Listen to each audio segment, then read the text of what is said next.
Interestingly, this is actually the first time that my father ever called me his son. My son. Really? April. There's this habit that Africans have, especially older generation African parents, where they don't really tell you that they love you. They give you signs, like, have you eaten? You know, that's their way of showing you that they love you. And so I walk into the door and I see him stretched reading a newspaper, and he looks to the side, and then he looks back, or whoever it was. And then I see him take off his glasses and he looks up again and he goes, my son! I cried, man. Because it was just so, I think it's the acceptance and the realization that he missed me. The Kikombe, an African educator and creator who believes what you pour into yourself shapes your life. He's a teacher, a storyteller, a father, and a man rediscovering his roots. From unexpected turns to powerful moments of clarity, his journey is filled with insight, creativity, and purpose. But before you tell us your story, I have to ask, babes, how did you get here? What an intro. I'm very excited. I have never been introduced like that. That is phenomenal. Thank you. Thank you. Thank you. You make an African man blush. How did I get here? Google. So you Googled specifically Phuket? Interesting. So this is how it happened. It was in 2007. In 2007, I were colleagues with a couple of people who had lived in Thailand before. It was time for me to renew my contract.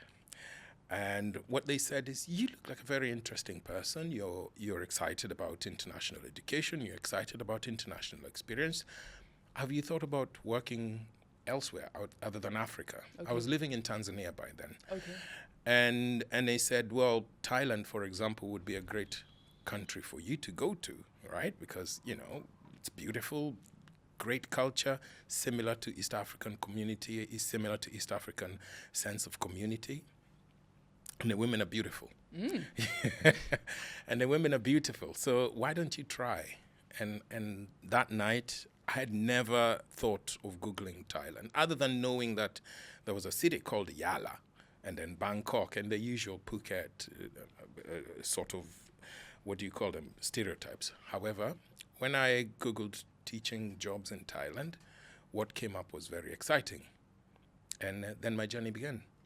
So you're in Tanzania and you're teaching. Right. And you're simply looking for another opportunity to teach elsewhere. And you come to Thailand. I hadn't thought of leaving Africa yet. Okay. It was time for me to renew my contract. And my colleague, Sally, who we're still friends to now, is the one who introduced me to the idea of coming to Asia and said, well, have you thought of Thailand? So you're in Africa. Yeah. You're living your best life? Absolutely. If there's any place I would ever want to retire and live forever, Tanzania. Really? Yeah, specifically in Arusha, in a very small area called Kisongo. Babes, quick one. You know how CEOs lead teams with clarity, strategy, and calm? Now imagine parenting just like that. My course, Parent Like a CEO, helps you build a home that runs with confidence, not chaos, no shouting, no guesswork, no guilt. Just systems, structure, and a mindset that works for you and your babies. I will show you how to lead your family like I have led my teams, with vision, compassion, and a plan that sticks. This is about applying business principles to raise happy and healthy kids. So, if you're tired of winging it and ready to parent with intention, click the link to check out Parent Like a CEO. You've got this, babes. And now you'll have the tools too. Can you describe to me life in Tanzania? So, first of all, in Tanzania, when they say the way the people in Kisongo greet you, they greet you by saying sorry. Oh, really? That the direct translation. So the direct translation for the word is pole. Pole is sorry. Okay. And from what I understand, the origin was because the sun was quite hot, and when you meet a stranger, you have to show them that you have to empathize with them to a certain level. And so what they did is they would empathize with the stranger and say, sorry, the sun is so hot. What can I offer you? right? And so that culture was instilled amongst the people. Yeah. So how you live in Tanzania? So I'll describe to you where I lived. The backyard. If I was in the backyard, I could see Mount Moshi. Wow. Right? It's vast, beautiful, but up there you could see Mount Moshi.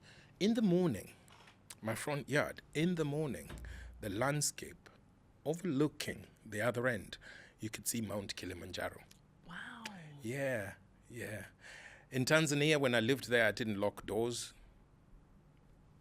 We didn't have a gate where I lived. It was safe. There were very few cases of theft. People were friendly. Life is cheap, super cheap. If I have to compare it to my country where I'm from in Kenya, probably half as cheap. Okay. Yeah. It's amazing that you talk about safety, because I do think that there is this stereotype, particularly when we talk about the continent of Africa. First of all, people love to just group the whole continent as one country. And I'm just like, you would never do that for any other continent, right? We appreciate that there are different cultures within these spaces, but for some reason, Africa is just one place. And the second thing, I think that a lot of people presume that living in Africa, whether it's Tanzania, Kenya, etc., that safety would be the number one concern. As someone who is from Kingston, Jamaica, where a lot of people immediately start thinking ghetto and gunshots, I'm like, stop just consuming a very narrow view and thinking that you know spaces. So it's beautiful to hear about your unique experience in Tanzania, because I think it would contradict for many people the imagination that kind of runs wild when you don't know. Yeah. I mean, they say that, somebody who's never left their home believes that their mom is the best cook, right?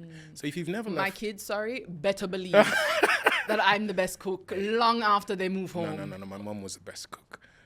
We are not going to argue about this. What is your My problem? children must think that. I don't care which restaurant they eat at. I don't care whose food they taste. The conclusion must come back to, but it's not as good as my mom's. April's kids. Hey, I'm sorry. You've heard. Yeah, the stereotypes will always exist.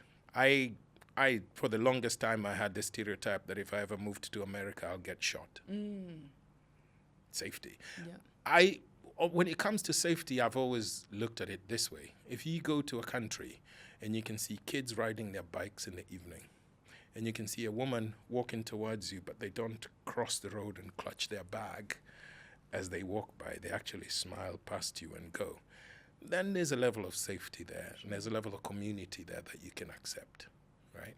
And that is what I saw in Tanzania. I see part of that in Thailand. Do you know what? It actually exists almost everywhere. It depends on the community that one lives in. Yeah, I'm not sure it exists in London, to be fair.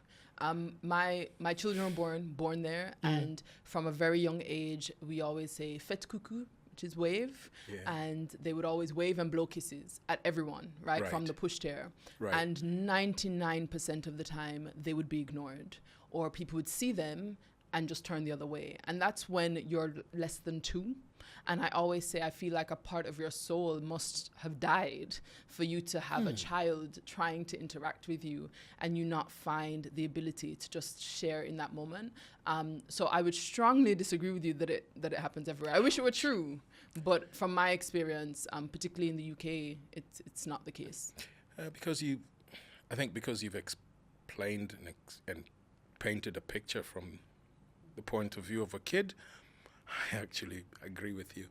Yeah, I think children see a level of innocence that not many of us adults have, right? And I cannot ignore the innocence of children. Yeah.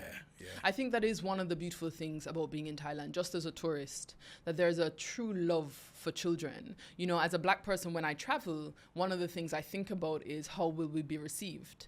And to be honest, the first time I came to Thailand earlier this year, I wasn't sure, but I didn't have any concerns. So I was like, cool, let's go. I wasn't ready for the genuine love that strangers show to my girls here.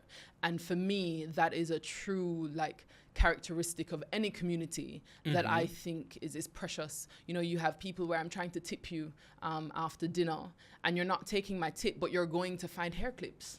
The amount of hair clips that we have consumed, Wow. the amount of hair clips that we have received on this trip is ridiculous. Even yesterday, we checked into our Airbnb and the lady at the front came out with some beautiful hibiscus hair clips. I mean, I don't know where everyone's keeping the hair clips, but I'm very happy that they're so willing to share. And I think that is a beautiful part of any culture where we can really see children and acknowledge them and just love on them.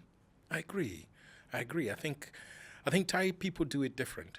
Thai people value, I don't want to say the vulnerable, but Thai people value children. They value people students, for example. They value teachers. They value older generation.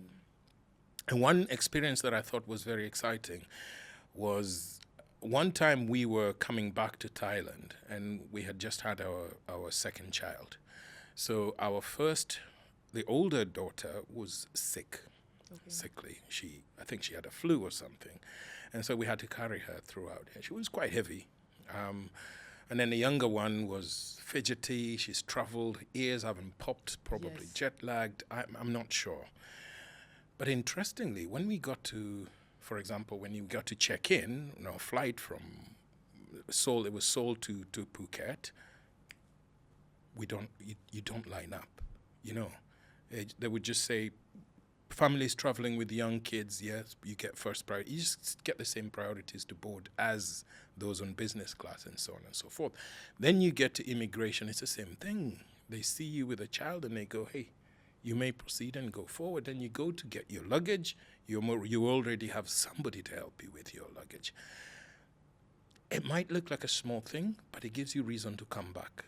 Yeah, it's very telling. Yeah, And when you grow up with that, because I remember being pregnant in Jamaica. I was pregnant during COVID, and so we're in Jamaica for one of the lockdowns that became extended.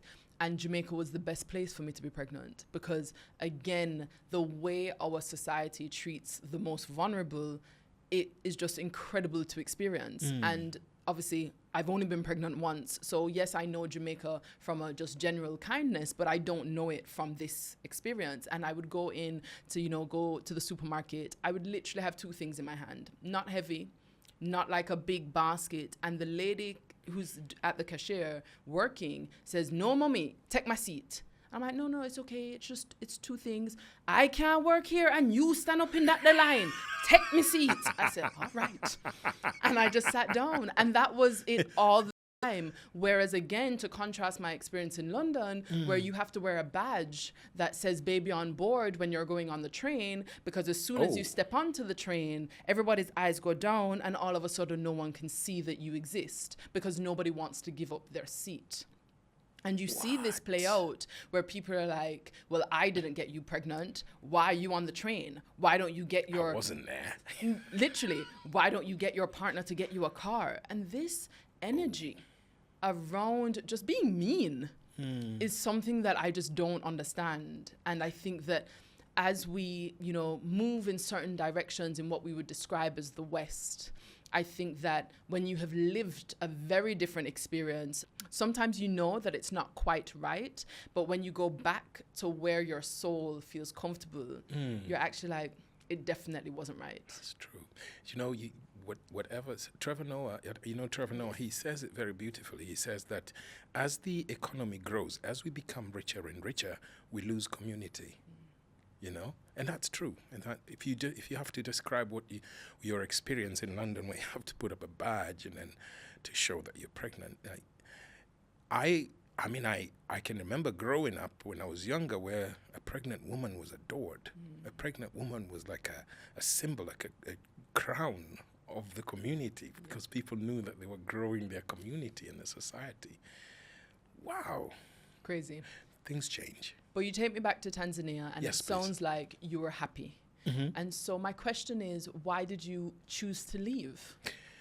I mean, it's the human thing, right? The grass is always greener on the other end, and I think growing up, we'd always been sold this sort of dream that if you go and live abroad, you probably are more successful, right? And fortunately or unfortunately, it was a dream that was sold to me, and it came to be. So I had that thirst to have that international experience, to go and live and work as an educator out of my continent. You know how big a thing it is as an African? What are you talking about? And so so I decided to drink from that cup, and this is where I am. Man, there were challenges. I'm going to say that there are so many similarities between Thailand and Tanzania. Really? In terms of community, in terms of safety, in terms of the passion for language, in terms of not necessarily, I wouldn't say political dynamics or economical power and so on and so forth, but the human experience that one would have is very similar. Both countries are very welcoming to visitors. Okay. Right? Both countries have a sense of community. Both countries have their passion for their language. Tanzanians are very passionate about Swahili, and so are Thais, right? Both countries are so embedded in religion. So the Thais have got Buddhism, and Tanzanians have Christianity, and so on and so forth. Both countries have a huge sense of patriotism, right? The Tanzanians are so passionate about their culture and their country, and I think you and I were having a conversation earlier about the what you call it, patriotism, and how it's a seed that's planted in us from a younger age. It's pretty similar here as well, right? The anthem plays at 8 a.m. in every public institution, in the parks and everything, and then the anthem plays at 6 p.m. in the parks and in public places. That's here in Thailand? Yes. Okay.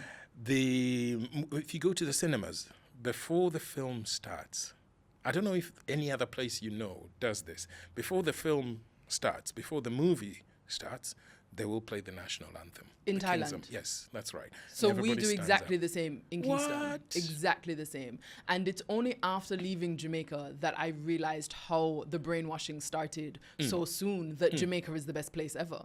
And I think that growing up in that environment, you feel limitless. You feel that you can do all things for the sole reason that you are Jamaican. Yes. And I think that, like looking back on that, I'm like, you know, who do we think we are, babes? We're Jamaican, right? And that's always the energy that we get to have the privilege of carrying with us throughout the world. I think it's a great thing to have, though.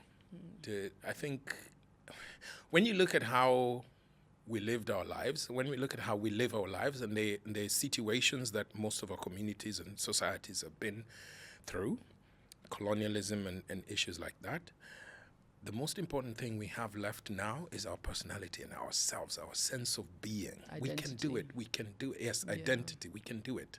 We're stronger. We're powerful.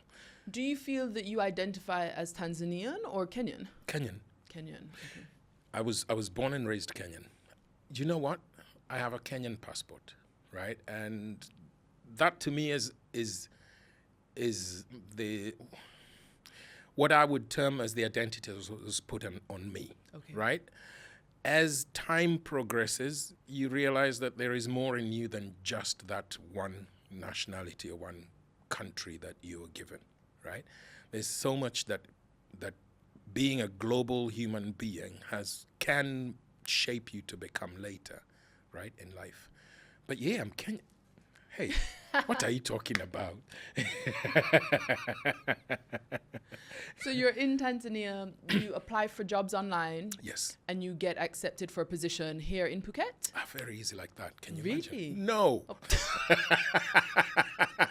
I was with you.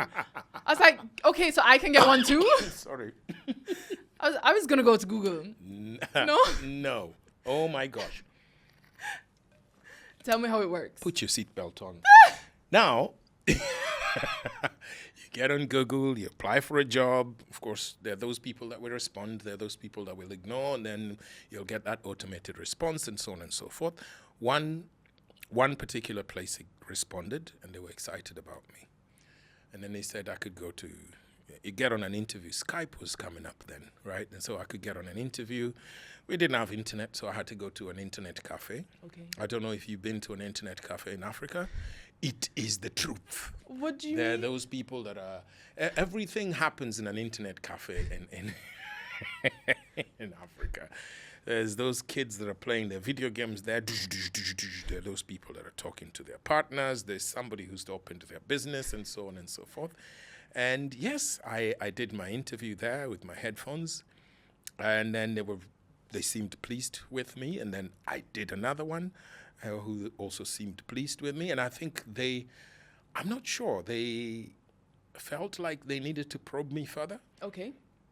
And yes, so then When you say probe you further, what kind of things are they asking you? the same things. It literally is the same. Tell me about you. Tell me about you. I went through 4 interviews, but but making it here, I realized that most other people only got 1. Oh. Yeah. So you have 4 interviews for the same position. Yes. And other people 1 and done. Yeah. Why do you think that is? Do you want to make a guess? No, I'd like you to enlighten me. It's something to do with their passports. Okay. Where are other people coming from? A good number of them were from Europe and Americas. Yeah. A few from, Asia, Southeast Asia, and a country that's... But they're not accepting loads from the continent of Africa. No, not yet. Even now, it's still an uphill task for an educated African to get a meaningful position in most institutions here. And are we speaking specifically from an education perspective or industries across the board? From my experience, the ones I know, it's from the education perspective. Okay. I haven't seen as many Africans get jobs in other industries. Sure. There is a growing need and a growing population of Africans who are coming in here as educators, and I'm power to that. But still, there's still some hesitance. What do you teach? I teach language. So I work with students who need language support, English language support. Do you think that there's the perception that coming from Tanzania or another African country that you are not capable of teaching language here in Thailand? Yes. Why? Because of miseducation. Okay. Right? There's a lot of miseducation. And this is not just about the Thai people, right? Of course, there's a huge number of Thais that are not yet, they haven't come to terms that that Africa also has people that are meaningful in educators and in English language or other areas, so whichever subject that one can teach. And that is, unfortunately, that will continue for the rest of the world. There are loads of people. You will find, for example, in this issue of schooling, there are so many educational institutions where Westerners are the gatekeepers. And unfortunately, based on what I've observed, there is a little bit of resistance to include other cultures that are not necessarily either European or American. Sure. It's changing, I must say, but for the bigger part of it, yeah. When you were going through that process of interviewing several times, being asked repetitive questions, which I imagine can be a little bit frustrating, did you ever think of choosing a different destination? Of course, I was applying for jobs everywhere. Okay. Yeah. I'd applied for a job in Canada. I got the job. I went through interviews. I never got the visa. Okay. Yeah, the reason they gave me for the visa is they said that I didn't give them reason enough to show that I would come back to Kenya. It's the same. I smile because when I was applying for school in America, it's the same thing. To get your student visa, you needed to show as a student, right, that you had all the income in the world to support you abroad, but also to give this inclination that you were going to leave their country, which when you're like 17, 18, you personally don't have much. And so the responsibility then goes to your parents, which I, at the time, even recognized how much of an injustice that could be when we're talking about the pursuit of education. Right. So it's a bit of a catch-22. It's just, unfortunately, just the way the world is designed at the moment. But I'm encouraged because it's changing. It's gradually changing. There's more and more people realizing that it's a global world. It's just not about the passport, right? Yeah. You say it's not about the passport. It's funny, as pro-Jamaican as I am, I needed my children to have a British passport just because I know that later on in life, it could perhaps make things a bit easier for them. And whilst living in London isn't necessarily the best thing for us right now, undeniably a British passport is a better passport, if we can say that, than a Jamaican passport. I have both, and it's so funny because I have a Jamaican passport mainly for the fact of letting the world know that despite my accent, which might confuse you at times, let's not ever question, you know. And will have a Jamaican passport for the same reason. Even if I barely use it, it just feels good having it in the pocket of my bag. It is. It's a software that was instilled in us that we just have to accept. Yeah. You know, I'm Kenyan. I will always be Kenyan, right? It's just this. It was instilled. It was installed, and I have to live with it. Amazing. When you came to Thailand, did you have other opportunities for other countries, or was Thailand the only one that was successful? You mean at the time I arrived in Thailand? 2007. After I arrived or before? Before you got here. Yes. So then, as I mentioned earlier, so I had that opportunity to go and work in Canada. Right. But For the that fell visa. through, right? Sure. Then there was Thailand. And I had another opportunity in Dubai. Okay. But then the ties were quick enough. I wouldn't say the ties, but the school in Thailand was quick enough to offer me the opportunity, and I wasn't going to wait, right? So then I took it up. And presumably this is your first trip to Thailand when you take that position? In 2007, yes. That was my first trip to Thailand. Please walk me through from deciding that you're going, you've bought your ticket, you're getting on the plane to landing. Yes. So my sister, Damar paid for my ticket, right? When I got the opportunity, and my sister Damar, I love you. My sister Damar paid for my ticket and said, here, you're going to Thailand. Do you, right?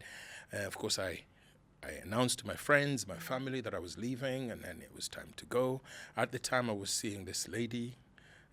I shed loads of tears at the airport. I shed loads of tears at the airport.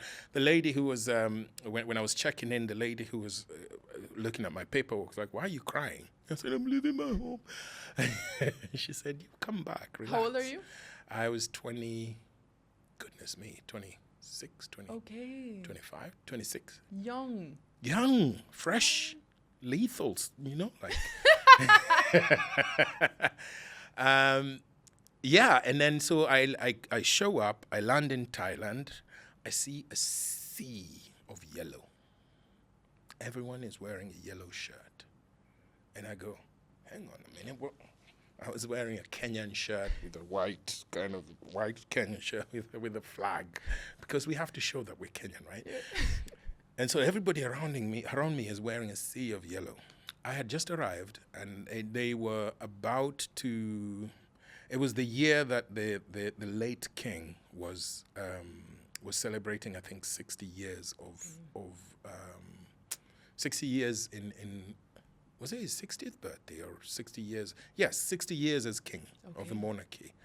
Yeah, and so everything was yellow. I was like, this is so organized. Everybody was so nice. People were smiling at me. The portraits of the king everywhere. There was food and plenty, which my first striking thing was the food was super cheap. At the time, rice was actually free, right? You go and buy food and then you get rice. I'm not sure about rice at the moment, but I don't eat rice. No? No, I don't eat rice. If you cooked for me in your home, I would eat the rice. Right? Because you've cooked for me. Of course I'm going to eat the rice. But in general, I don't eat rice. I find it to be a filler on the plate just to kind of bulk things up. It doesn't taste particularly amazing unless we are talking about Jamaican rice and peas, because the coconut milk and Scotch bonnet, we throw down. That one is not a filler. No. That time it's a definite place on the plate.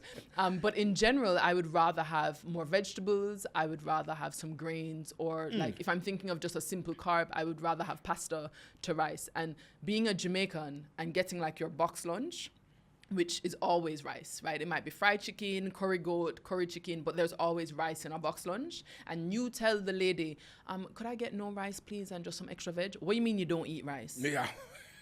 No, I just don't. So hold on, you never eat the rice? Who is your mother? And it becomes this whole interrogation. I'm just like, lady, take the money.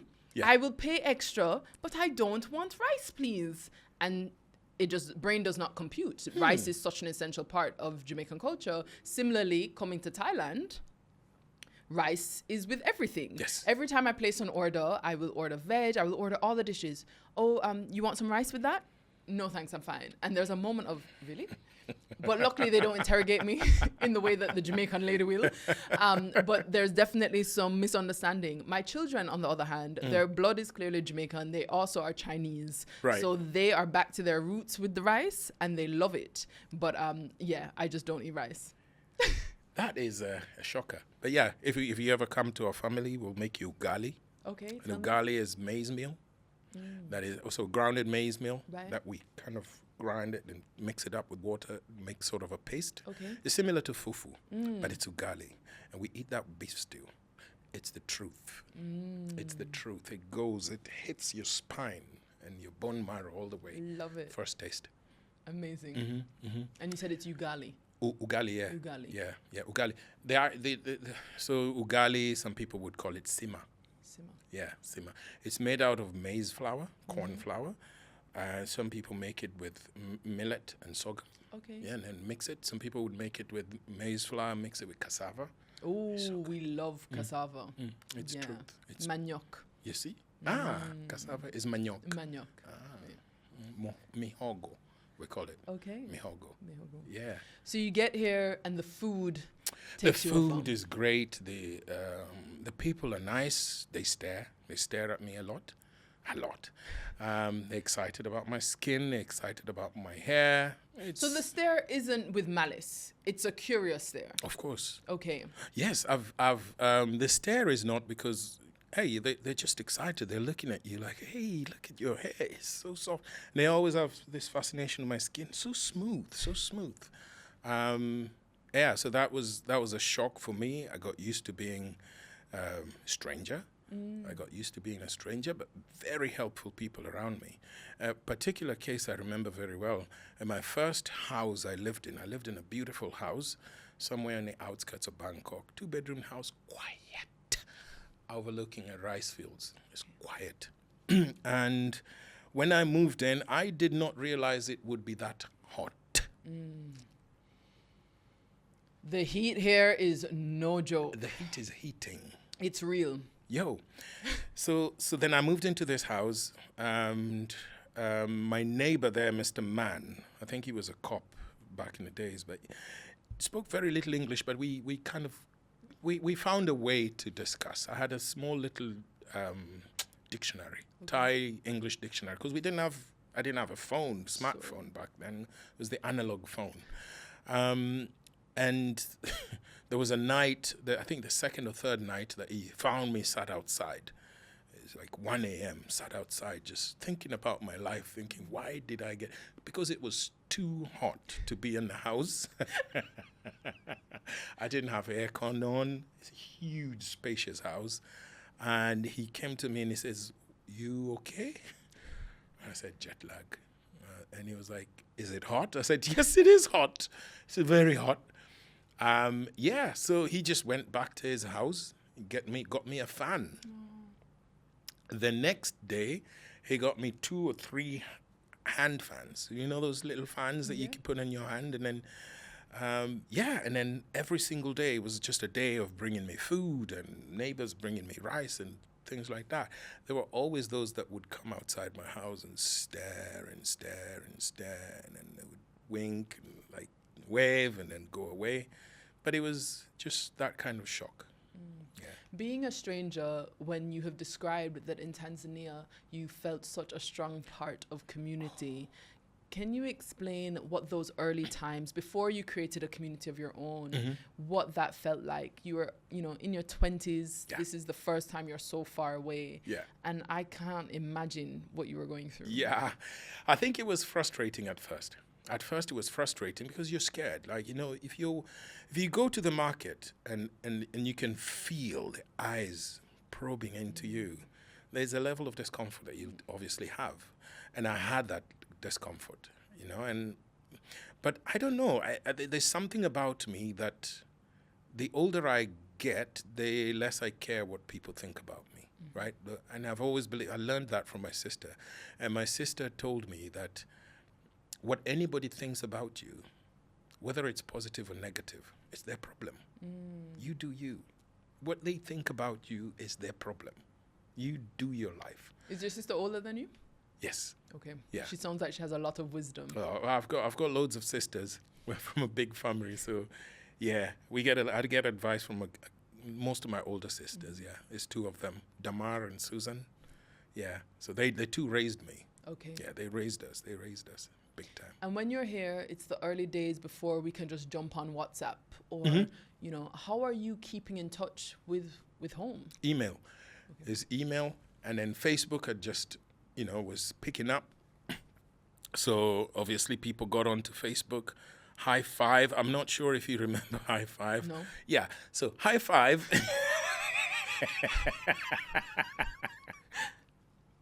What is High Five? High Five was a social media sort of platform. Yep. And it was just like Facebook, but it was just High Five, where you put your photos and then people can comment and people can send you messages.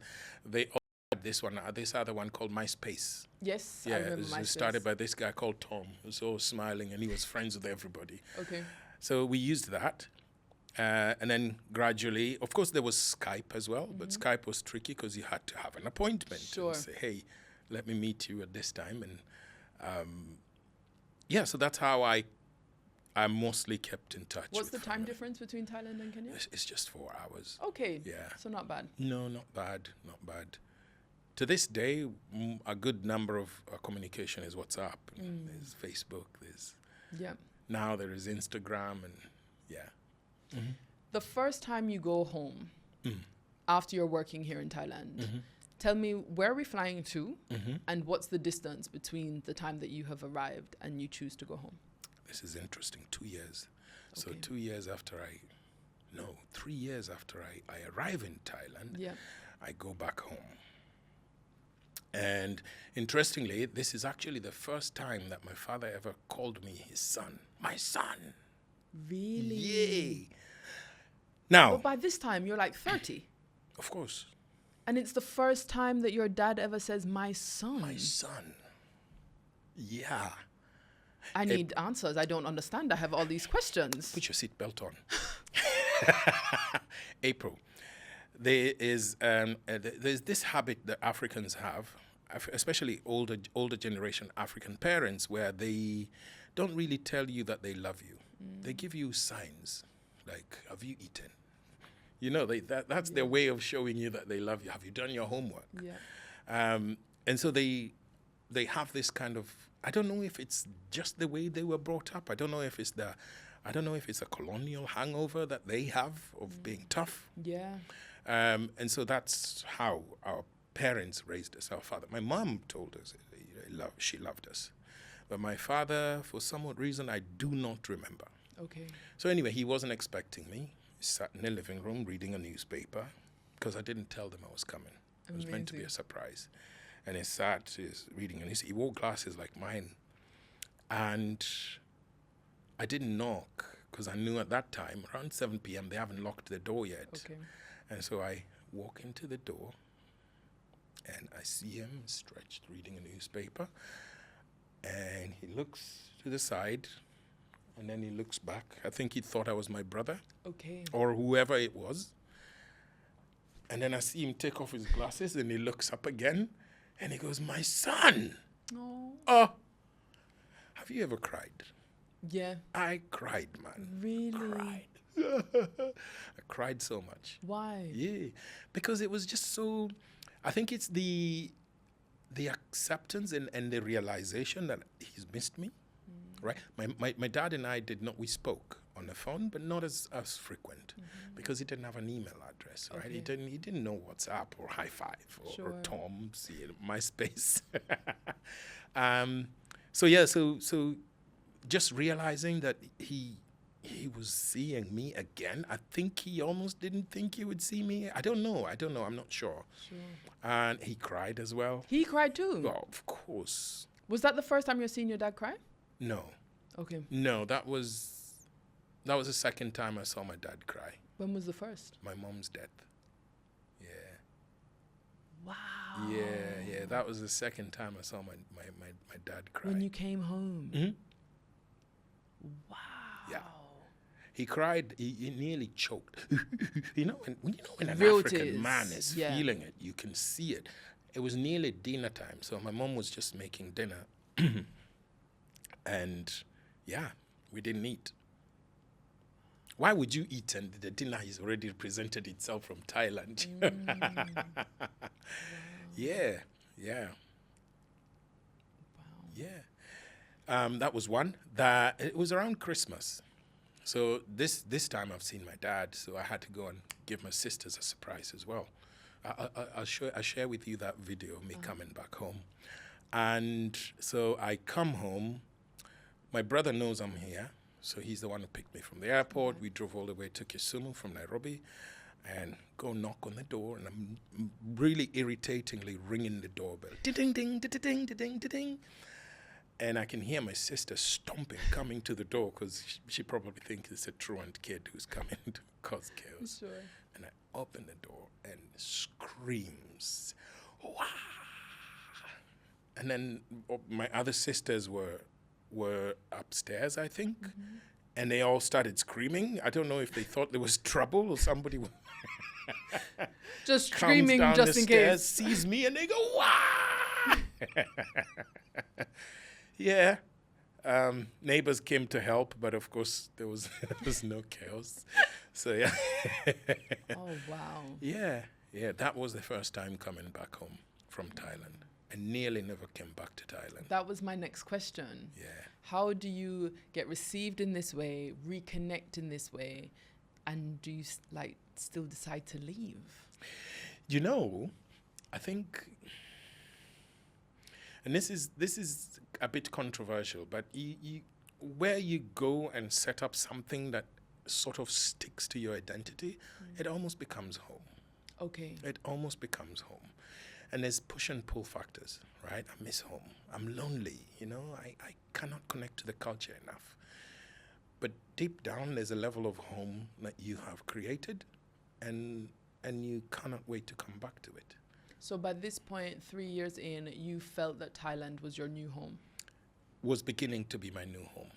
And that's why it What was. aspects of your life, other than obviously you working and you have a great neighbor, what aspects are making it feel like home to you? So those two factors, like you mentioned, I've got something stable.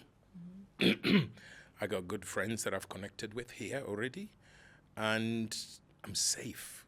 There's a level of safety here that I almost cannot describe. Right? I can wake up, walk to 7-Eleven, and be sure that even if I lock my door, I'll come back home and everything will be okay. Right? And so that was that. I think gauging in my past experiences, safety for me is very, very important. Okay. Yeah. But you said you felt safe in Tanzania. Yes. It was a different kind of safety? Similar. Okay. But it was the creating of your own self, your own space. Yes. Creating your own self, your own space, growing your career, meeting people who've experienced from every aspect of the world, meeting other Kenyans who are living here and making a living, forming a community here as well, creating new best friends. And at that time, I had a girlfriend. I knew that I was going to get married. Babes, you should have What are you started with talking that. about? I'll save the best You for needed to last. start with love. Don't be giving me all this safety that you told me was existing where you were Hey, before. love is safety. Love Now I is understand. safety. Yes. So 3 years in and you already have a girlfriend and you're starting to build your own life that is independent of home. Do you think that the Kikombe that is in Thailand is different to the Kikombe in Tanzania? You mean in terms of how I was back then, or if I go back now? In terms of who you are back then. So when you've reconnected with your family, I'm just wondering if being in Thailand where you are the stranger gave you the freedom to recreate your own identity. Yes. I think in human beings, when there's lack of something, there's that inherent value to come up with something new that you create out of yourself, right? And are we speaking to a lack of community when you've arrived in Thailand, or are you lacking something else? Partly that. There's lack of community, loneliness. You get very lonely here. You might think that you connect with the many people and you might have a lot of acquaintances, but deep down you get lonely. Is that even now? Yes. You get lonely. You get lonely because there's cultural connections that you want, that you cannot get. And there's the physical cultural connection that you cannot explain, but you need it. You need it. You need to be in a room where most people are from, that connect with you culturally, right? And maybe this is just, as you mentioned earlier, is that software that is instilled in you of being, I'm Jamaican, I am Kenyan. There's lack of that here. You will never have it forever, right? And that also helps you rebuild something new. Let's stick with that for a second. Yes. Because I think when a lot of people talk about their life in Thailand and we love and appreciate the warm Thai culture, the smiles, that in essence kind of contradicts this idea that we could appreciate all of those things and still feel a sense of loneliness. Yes. Do you think that sense of loneliness is it too simple to say, because you will never be Thai, right? You will never look Thai. Right. You will never be Thai. You will never sound Thai, no matter how good your Thai is. Right. We will all know that you're not Thai. Right. And so is there a sense that that is the essence of where that loneliness grows, or am I putting words in your mouth? I wouldn't say it's because I will not be Thai. I think it's because I haven't got that software in me, right? When a child is young, when they meet, they're forming the foundation of their life. There's a level of culturally installed software that nothing can overdo. Okay. Right? And this is one of the struggles I have with raising my daughters as well. Like, my daughters were born here, right? They have Kenyan and American passports. Okay. Right? So Your wife's essentially American. Right. So essentially they are Kenyan and American. But they've never lived there. They've visited. They've never lived there. How old are they? The youngest is 9, and then the older one is 11. Okay, and they've only lived here in Thailand. They've only ever lived here. Wow. And they speak Thai fluently? Not fluently. They would really? understand, but yeah. They go to international schools? Right. Okay. Yeah. Okay. They would understand, but is not yet. So in terms of their identity, I know that I'm not asking you to speak for them, but presumably you've seen how they behave or had these conversations, I'm hoping, and you can tell me, how do they see themselves?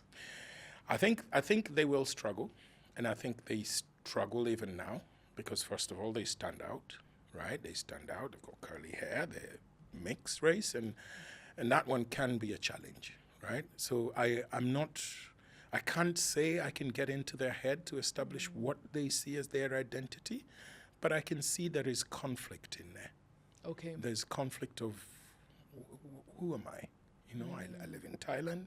I was born in Thailand. I'm of Kenyan and American heritage. My mom and dad, mom is white, dad is black. What am I? Okay. Have they been to Kenya? Yes. And what do they think about Kenya? They love it. They love it. We were meant to go to Kenya a month ago together, and because of certain issues, we couldn't go, and they were not happy. I don't think they've forgiven me yet. Yeah, they were not happy because we were meant to have a big reunion where my sisters were bringing their families from America as well. My other brother was coming from another place, and my other sister was coming. We were all convening in one place and staying as a family, and that hit them hard. Okay. Yeah. And where in the States is your wife from? Wife's from Kansas. Okay. Yeah. Have your kids been to Kansas? Yes. We try and take them often Right. in the holidays, and it's just a commitment that we have. Yeah. So here in Thailand, is there a reason why your children don't speak Thai, for example? And is it fair to say that they're not completely immersed in Thai culture because of the international schooling? Partly, yes. I think the reality is for you to speak it, you have to be fully exposed to it. Yeah. And unfortunately, I don't think my wife and I have done a good job of exposing them fully to the Thai culture. Okay. Challenge some of the challenges being education, some of the challenges being our background of work. Sure. But we have to work. And So unfortunately, they haven't been exposed to Thai culture as much. But yes, they do understand Thai culture. They speak it to a certain extent. They learn it at school as well. They read it. They read and write it. Very cool. And yeah, but no, I wouldn't say as fully as it's not as fully as I would expect. How did you meet your wife? Put your seatbelt on. Again, I'm running out of seatbelts. So there's a short story and a long story. The short story is we had a common friend who was leaving Thailand to go represent the UK in the Olympics in judo. Okay. So we met at her farewell party. That's the short story. And what's the juicier part? The juicier part is that we met on the dance floor. So you have moves, or she has moves. I want to say she has moves. Maybe I have the charisma, but she has the moves. She can move. She can move. Very cool. Yeah. And were She's you living gorgeous. in Bangkok at the time? No, we're living in Phuket. Okay. Yes, we met in Phuket on the dance floor. So when do you leave Bangkok to live in Phuket? So 2 years after I lived in Bangkok, I decided that I wasn't feeling it. Okay. Bangkok is great, but there's certain aspects of Bangkok that can reveal the trouble in you, right? Explain that to me. There's so much to do in Bangkok. There's so many opportunities of something happening every single day. So in respect, you probably don't save much. Yeah, it's very polluted. Every time we go to Bangkok and come back, you just feel it. You feel weird. It's murky and stuff. And then professionally, I just needed a bigger challenge. Okay. I needed a bigger challenge, and I needed something that was going to offer me more financial salary, I guess. Yeah. Do you get paid more in Thailand as a teacher than you would in Tanzania? Yes. Okay. I think it depends. When it comes to international schools, there's sort of a level there. There's an area. There's a gray area there. So it doesn't matter so much. So an international school in Thailand, if it's say tier 1, we call them we put them in tiers. So tier 1, tier 2, tier 3. Is that according to performance? Not really. I think it according to certain things, like has the school been accredited by the Council of International Schools? There's what qualifications are there? So for tier the 3 teacher? is best? Tier 1. Tier 1 So is what best. curriculum do they teach? Sure. So if you're in a certain tier level school, your salaries are likely to be similar. Okay. So if you're on, say, $7,000 in Thailand, you could easily be on $7,000 in Tanzania. Okay. Yeah. And you said earlier at the beginning that you felt that teachers were really respected here in Thailand. Do you feel the same elsewhere, or is that specific to this region? I think Thais take it a notch higher. Okay. Yes, Thais what take way? it a notch higher. In Thailand, if you mention you're a teacher immediately, because the teaching profession is very well respected. Not in terms of, and I'll give you an example. So if I have to compare between Thailand and Kenya, so Kenya allocates, I think, 20-something%, 24, 25% of its budget in education, right? So you would expect the teachers to sort of have a good earning there, right? Thailand only allocates about 12%, Okay. 12 to 14% of its national budget on education, right? But if you look at a teacher in Thailand in a public school is earning less than a teacher in a public school in Kenya. Okay. But when you look at the societal level of respect that a teacher would get in Kenya, you cannot compare to the level that you would get in Thailand. The perks in society are slightly higher. You mention you're a teacher and people pay attention to you here. Do you think that helped with your identifying as a teacher? Like, did you get a boost by being in an environment? Yes. Okay. Yes. You know, if there's anything I never ever imagined when I was younger was that I would become a teacher. Oh, really? I know. What did you want to be? I wanted to be a journalist. Okay. Yes. Actually, no. Let's take this back. As a young kid, young kid, I wanted to be a pilot. My parents wanted me to be a pilot. You know how it is. But that's impressive because normally it's doctor, teacher, lawyer. So course. pilot is... Yeah, and then the higher you go, then all of a sudden you're supposed to be a doctor, and then they make you an engineer.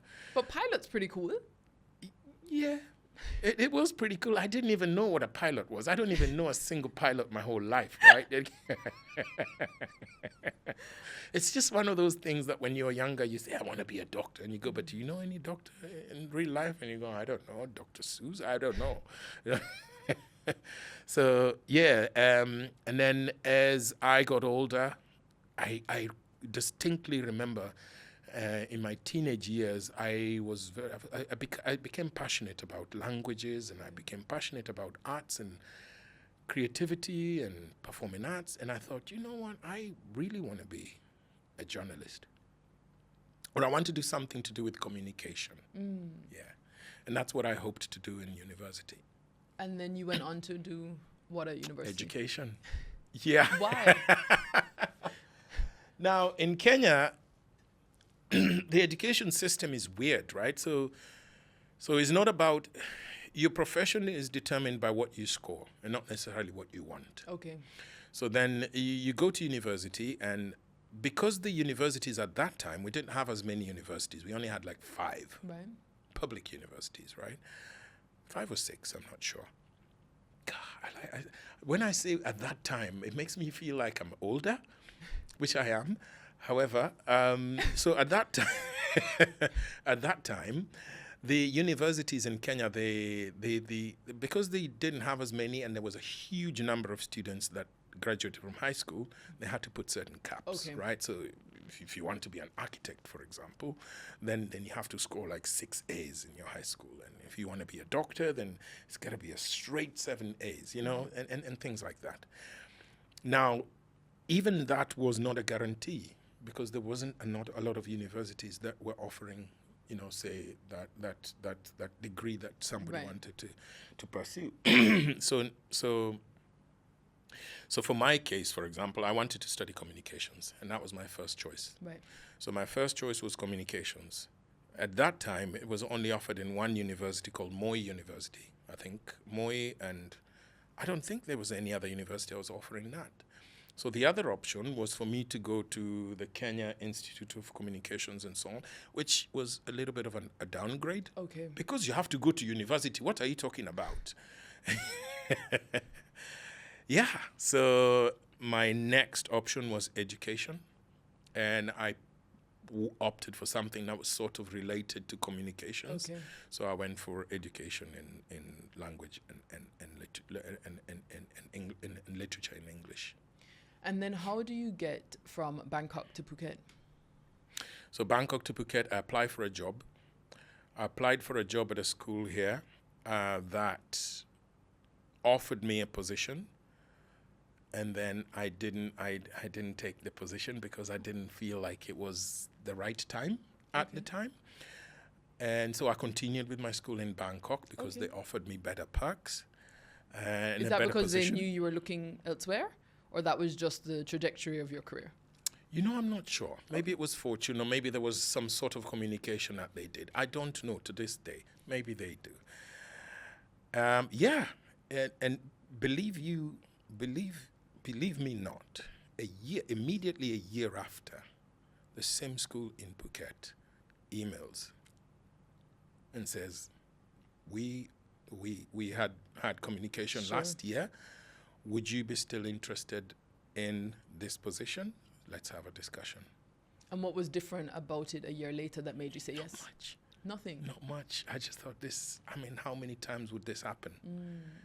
You know, how many times would this happen? So I did. I took it, and my life changed. How did your life change? My life changed because Phuket offered a different environment. Phuket is very easy. It's easy to live in Phuket as compared to, well, it's easy. There's certain give and takes, right? Phuket has a lot of space. It's safe. It's calm. It's more natural. Okay. And I think that's what I needed. And the community that I formed in Phuket, for example, was an eye-opener for me. And I'll give you an example. One day I was sat in a bar. I was having a drink after school, which is a lot of teachers do that, right? Bad habit. So I was having a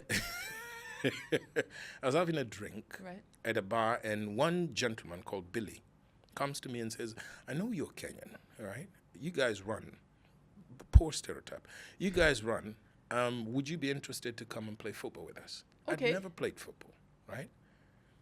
I said, I can juggle a ball, but I've never played in a team. Right.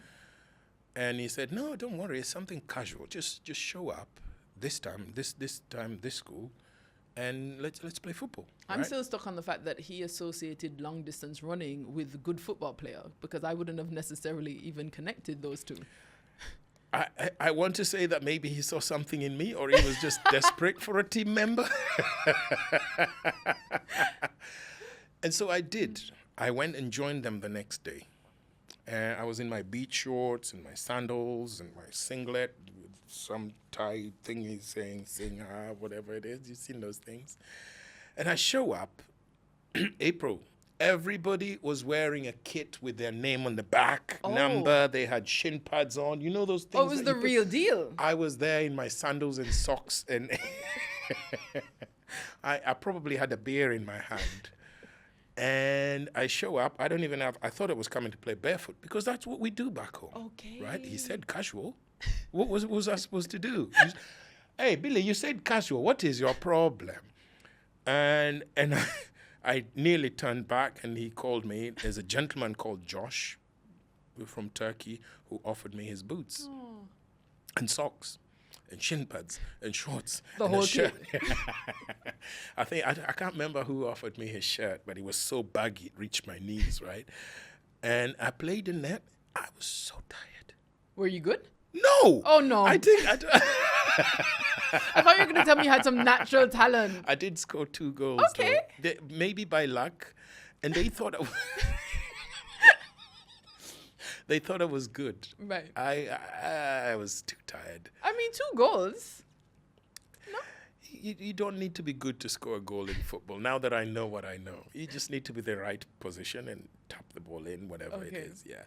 But that seed that he planted in me saw a very different part of me. I started playing football. I joined a football team. To this day, I play football. Okay. And it changes so much about your life. It teaches you so much that schooling would never teach you. Are we saying from the perspective of sport? Not necessarily from perspective of sport. What was it that changed? Everything. Now I understand that anything I do, I'm a part of a team. Okay. Right? So in football, for example, if you look at statistics of football, a football player has the ball in 90 minutes. A football player has the ball less than 3 to 4 minutes. In a whole 90 minutes. Okay. So you're spending your time running after the ball or chasing. It sounds boring. It's fun. Football is fun. So what I learned is that little time that you have to do that one right thing, there are 11 people out there who are relying on you. But I also learned that if April makes a mistake and she's on my team, it is my responsibility. Make it right. Yes, it's my responsibility to either make it right or create an environment for her to make it right next time. Yeah. Right? And that is essentially the skill that every team player needs to learn in any work environment, right? Yeah. So I wish I started playing football earlier. I probably would be playing professional football now, but... Slow your roll, babes. You only had 2 goals the first time. Probably the only goals I've ever scored. And I've played football for almost 12 years. Oh, gosh. Yeah. But you say that coming to Phuket is what you needed. Yes. And I want to understand that need a little bit more. I needed professional growth. Okay. I needed to start afresh because in Bangkok, of course, my life was fast-paced. Okay. I needed to come back and just withdraw. I needed to be bored. Okay. I needed to be bored to go and sit in that bar and have a drink. Bad habit. And then somebody to come and spark and plant that seed in me to discover something different. How do you think that your future would have been different if you had stayed in that more fast-paced environment in Bangkok? I think I would have left. Left Thailand? I think I would have left Thailand. I would have probably gone somewhere else, maybe Dubai or somewhere else, because Okay. I was already thinking about it. Yeah. Your soul was already searching. Yeah, I had already said that this wasn't the kind of life I wanted. Okay. Yeah, I was ready to leave. I was going to go to Venezuela or something. I don't know. So you get to Phuket, it's a bit slower and it's giving you more of that nature that you need. Is there anything else about Phuket that you think is very different for someone who's considering destinations, not necessarily from your own experience, but if you are speaking to someone and explaining the differences between Bangkok and Phuket, other than nature and pace, is there anything else that sets them apart? Can I mention the idea of, so for example, if you could look at the economics of Phuket, right? Housing is very cheap here compared to Bangkok. So the house I live in, you know, a 3-bedroomed house, probably $800, fully furnished. Okay. Right? Beautiful neighborhood, giant yard, about nearly 200 and something meters squared. Okay. Right? That's huge. Yeah. Meters squared. Yes, that's huge. You wouldn't get that in Bangkok. Right. Right? Maybe in the outskirts of Bangkok, Sure. but to get it fully furnished with a giant Western kitchen, probably not. Sure. Right? And my wife loves cooking, and we're very passionate about houses. When we move into a house, first station is the kitchen. Okay. What does it look like? How spacious That's is what it? I do. Really? Yeah, 100%. I mean, my career has been food, right? Restaurants, food. For me, if I travel, it's always about the food.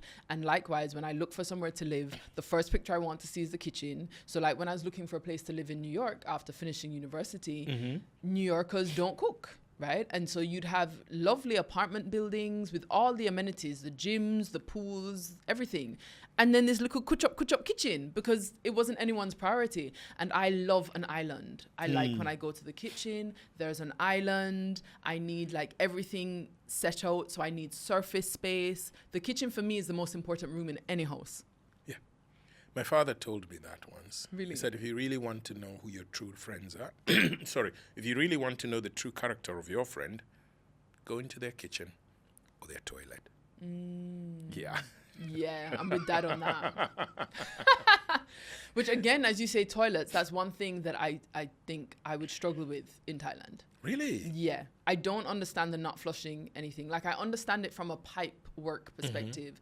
But everywhere you go and you see the sign not to put the toilet paper, Yes. when you wipe your ass, putting it in a bin and the fact that you don't know how long the bin is going to sit there feels deeply unhygienic, like deeply. And, you know, when I was traveling with the girls the first time we came to Thailand, I don't know why you're laughing at me. This is a serious concern. It's a little bit funny, yeah, but keep going. And then, therefore, so a dinner can be 4 to 6 trips to the toilet. And I'm not exaggerating, That's right, yeah. And it's like each time I had to start packing toilet paper in my bag. I had to bring hand sanitizer. And, you know, for me, I don't need to use the toilet in public. I can wait for the whole day. And each time, I hate to overuse the word anxiety, but I don't think there's any other way to describe it because every time they're like, oh, mommy, we need to use the toilet. And I'm trying to encourage them, of course, if you need to use the toilet, use the toilet. But deep down, babes, I want to tell you that each time they ask you to use the bathroom, I'm just thinking, really? Do we really have to go? Because it's horrific. There's never any toilet paper. There's like, it's just a very cultural, like it's very culturally different. What is that? The hose. Again, I'm the problem. I'm just saying that it's a challenge. I think that's probably my most challenging thing. It is a challenge. I think it grows in you. I think your dad would also agree with me. I feel like, no. He wouldn't? No. Okay. So, it would grow in you. So, my sisters and I, we built a house for our dad. Okay. And because I'd seen the Thai toilets and how it was interesting and I thought it was effective, I decided I was going to put a hose in the toilet, in every bathroom that was Right. in there. And so we did. Now, which is a whole different story. So my father embraced it and he thought it was interesting. And I explained to him, you know, like, hey, Dad, look, this is a plate of food. I'm going to put food in here and then I'll take tissue paper and then I'll use toilet paper and I'll give it to you. And I'll say, can you put your soup in there? And he was like, no. But if I hose it down, then yes, now you can eat it. But Anyway, so he accepted that, right? Right. He was like, okay, that is a good idea. But yeah, but the technician, the plumber who was building the main bathroom, he put the hose right in front of you, beyond reach. So if you're sat in the toilet and you need to go, you have to first of all travel to the other end of the bathroom, try and pull it, but of course you can't reach, right? It's a short one. So the hose there in that bathroom has never been used. You can probably use it to squirt mosquitoes and stuff like that. Yeah, but I think it grows in you, the idea of the hose. And Thais generally, I mean, I've been to a lot of public toilets in Thailand. They're comparatively cleaner than many public toilets have been to. Really? Yeah. Clearly, I'm going to the wrong toilets. I think so. But that's fine. You found the house of your dreams. You pay around $800. That's right. And in Bangkok, it would be a lot more expensive. In Bangkok, it'd easily be 2,000, maybe more. Okay. For that big house, yeah. Do you think that Phuket is a better place for raising families? Yes and no. Okay. Yes and no. I think when kids are younger, there are so many opportunities for kids to do. But as they get, the younger kids, they have so many activities. They have. Is this in Bangkok? In Phuket. Okay. There's so many activities for kids to do. There's the beach, of course, which is the easiest activity for anybody. Is the freest. I wouldn't call it daycare, but the freest open natural nanny that you can ever have, right? And then there are other companies maybe or people that do activities for children. There's football, there's drama, and so on and so forth. However, the older they get, I think their activities and opportunities narrow down. Okay. And they become less and less, particularly in the teenage years. You don't find as many. I mean, if you're a boy, unless you're a swimmer or take part in a sport, yeah, what are you doing? Really? You know, not much. You know, unless you're a gamer, but then I don't see as many gaming opportunities. I wouldn't call them opportunities. They do have them opportunities, but they're all separate. Okay. They're not more of a social thing. Okay. And if you're a lady, what are you doing? Unless you're taking part in a sport or maybe drama. I cannot imagine anything else that young teenagers. So you have one daughter who's 12, getting into this teenage period of her life. Is that something you're concerned about? Yes. Okay. Yes. Yeah, so she plays football. Okay. Her name is Zawadi, which means gift. She plays football. Both of them play football. Both of them swim. Okay. Yeah, and they take part in all smaller activities as well, but those are their two main activities. So you're hoping that the sport will continue to anchor them? Yes. As they get older? Yes, yes. Have you thought about what schooling is going to look like as they get older? Will they stay here or am I going too far? You know, originally our plan was to relocate back to Africa when the girls were probably in their teenage years. Okay. We'll see. Okay. We'll see. Yeah. And would we be going back to Tanzania? Chances are. Oh. Yeah. What are the question marks in this part of the plan? I think it would depend. Do we have an opportunity to go and live and work there? Right. I'll give you an example. So for example, now my wife and I are both teachers. Okay. One of the perks that we get is we get education for our children subsidized, right? So it's nearly free tuition. So then they have that opportunity to school and we get that free tuition.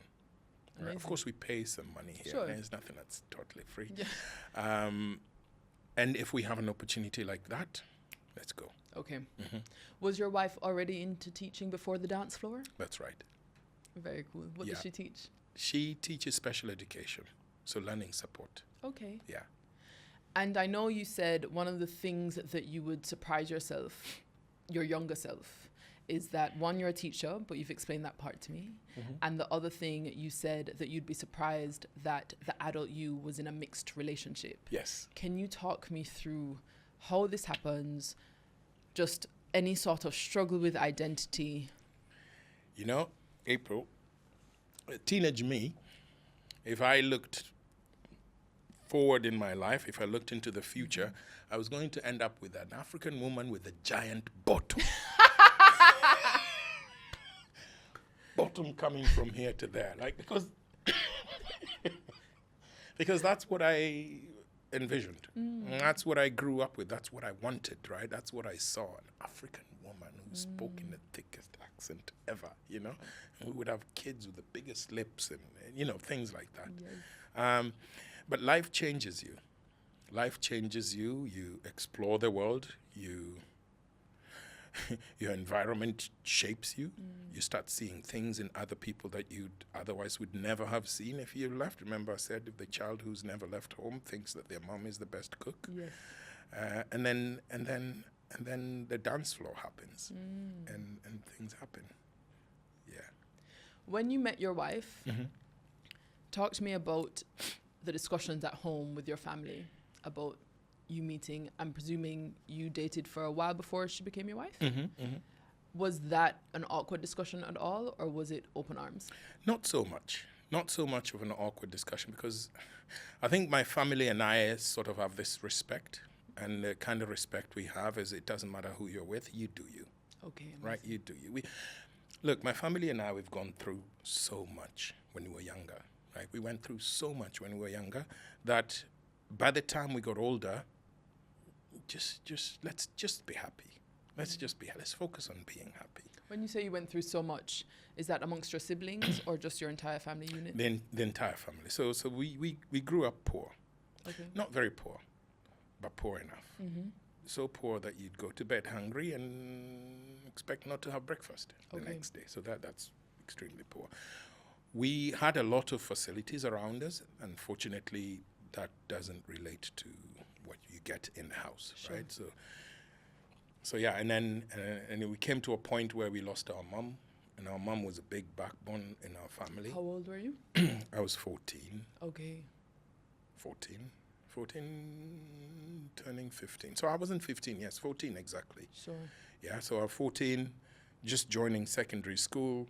My older sister is just finished high school. And my other sister is 15. So then there's that struggle, you know. And this is why you say that your sisters raised you? Yes. So my sister Susan and Damar, my sister Susan, for example, she had to sacrifice her education, her relationships. You know, she couldn't get into a relationship until we were settled. Wow. Yeah, Auma. Yeah, she couldn't. She it just was the way it was, right? And my dad was not in a position where he would take care of 5 of us. And it wasn't until, 6 years later that my father decided to marry another woman again, who now became our mom.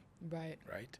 But by that time we were older, we were all sorted. My sister Susan was all sorted and was ready to explore her own life. Right. Yeah. But my sister Susan paid for my school fees for a good deal of time.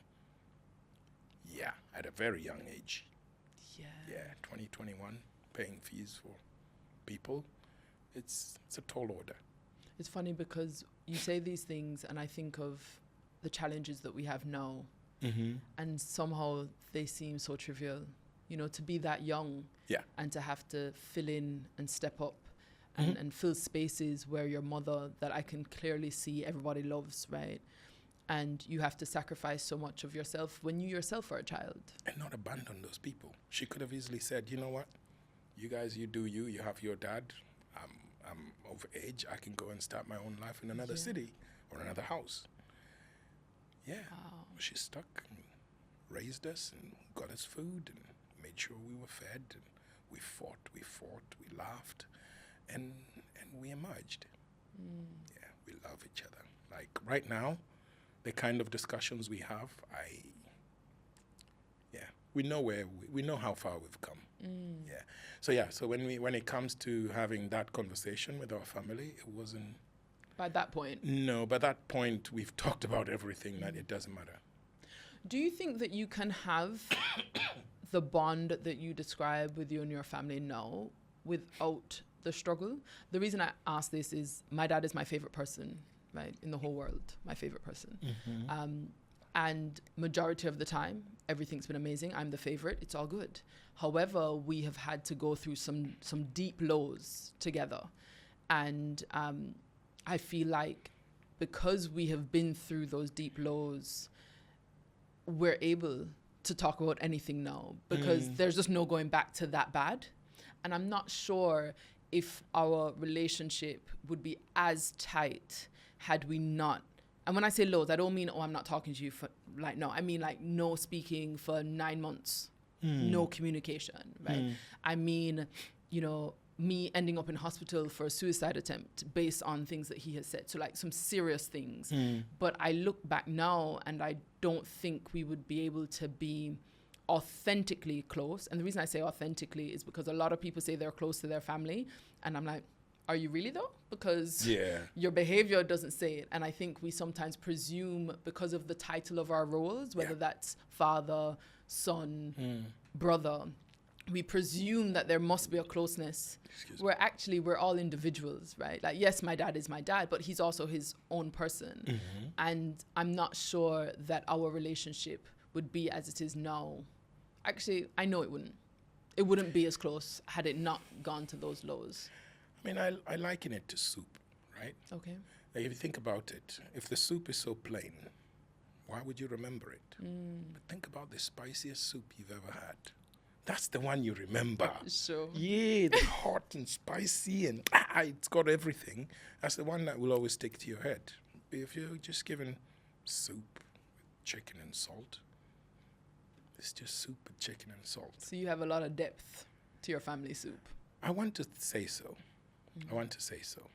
And the depth, I think, mostly comes because of the experiences we've had and the ones that we're currently going through as well, right? Yeah. You meet your wife. Yes. She's American, from Kansas. Do you know anything about Kansas at this point? Very little.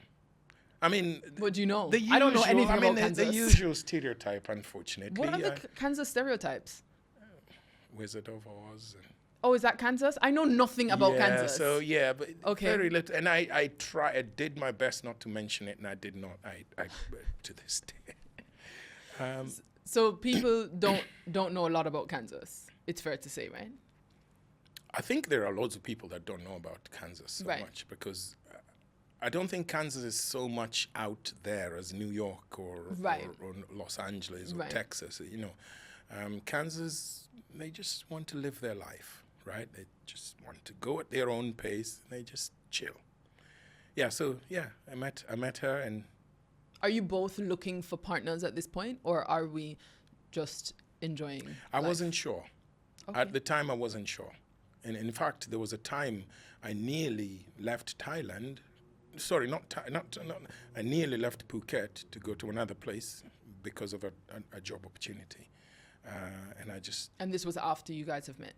After we had met and we had agreed that we were going to be together. We hadn't agreed, but we were sort of together. There's that union that the one that if you don't receive a text for after 2 hours, you start wondering if they left you. Sure. Yeah. So at the time, I think I was looking for something more stable, but you're not very sure because you're young. And you're not ready to settle. I was a young 29 or 28, right? So you're not very sure. Like, what am I looking for? I haven't built properly my career yet. But deep down, there's something in the back of your head that tells you, this is the right person. Amazing. This is the right person. Yeah, and it ended up being, yeah. When you guys choose to have kids, do you at this stage think, should I stay in Thailand? The reason I ask is because when I was pregnant, even just from a mortality rate, right? So you read that black women in the UK are 4 times more likely to die during childbirth than their white counterparts. And immediately my father's like, "Boops, should we go to Jamaica? Should you have the picnic in Jamaica?" Immediately. And I'm like, no, I understand what is happening. Honestly, get on a plane.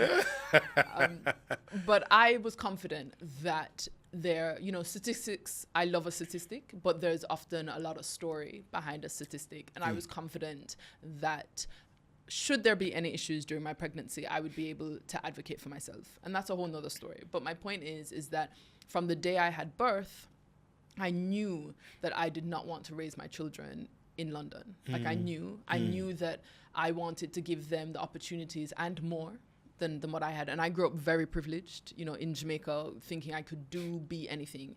And I felt that Jamaica had a lot to account for. Of course, my dad too, but being in an environment like Jamaica, I think really helped set me up to be able to have the confidence to take on challenges. And so I don't mind when we talk about like success and chasing timelines, the timeline for me is only in reference to my children and where they're going to be at certain ages. Long gone are the days where I was like, oh, I have to be a millionaire by this age. You know, when you're younger, you're like, oh, I have to do this by this age. That kind of dissipated because with life experiences, we know that it doesn't work that way. But the clock started ticking for me on when are we going to get back home, which for me has always been Jamaica. And so I'm just wondering, you and your wife, you're about to have your first child. What are you thinking in terms of where your family is going to be? I'll be honest with you,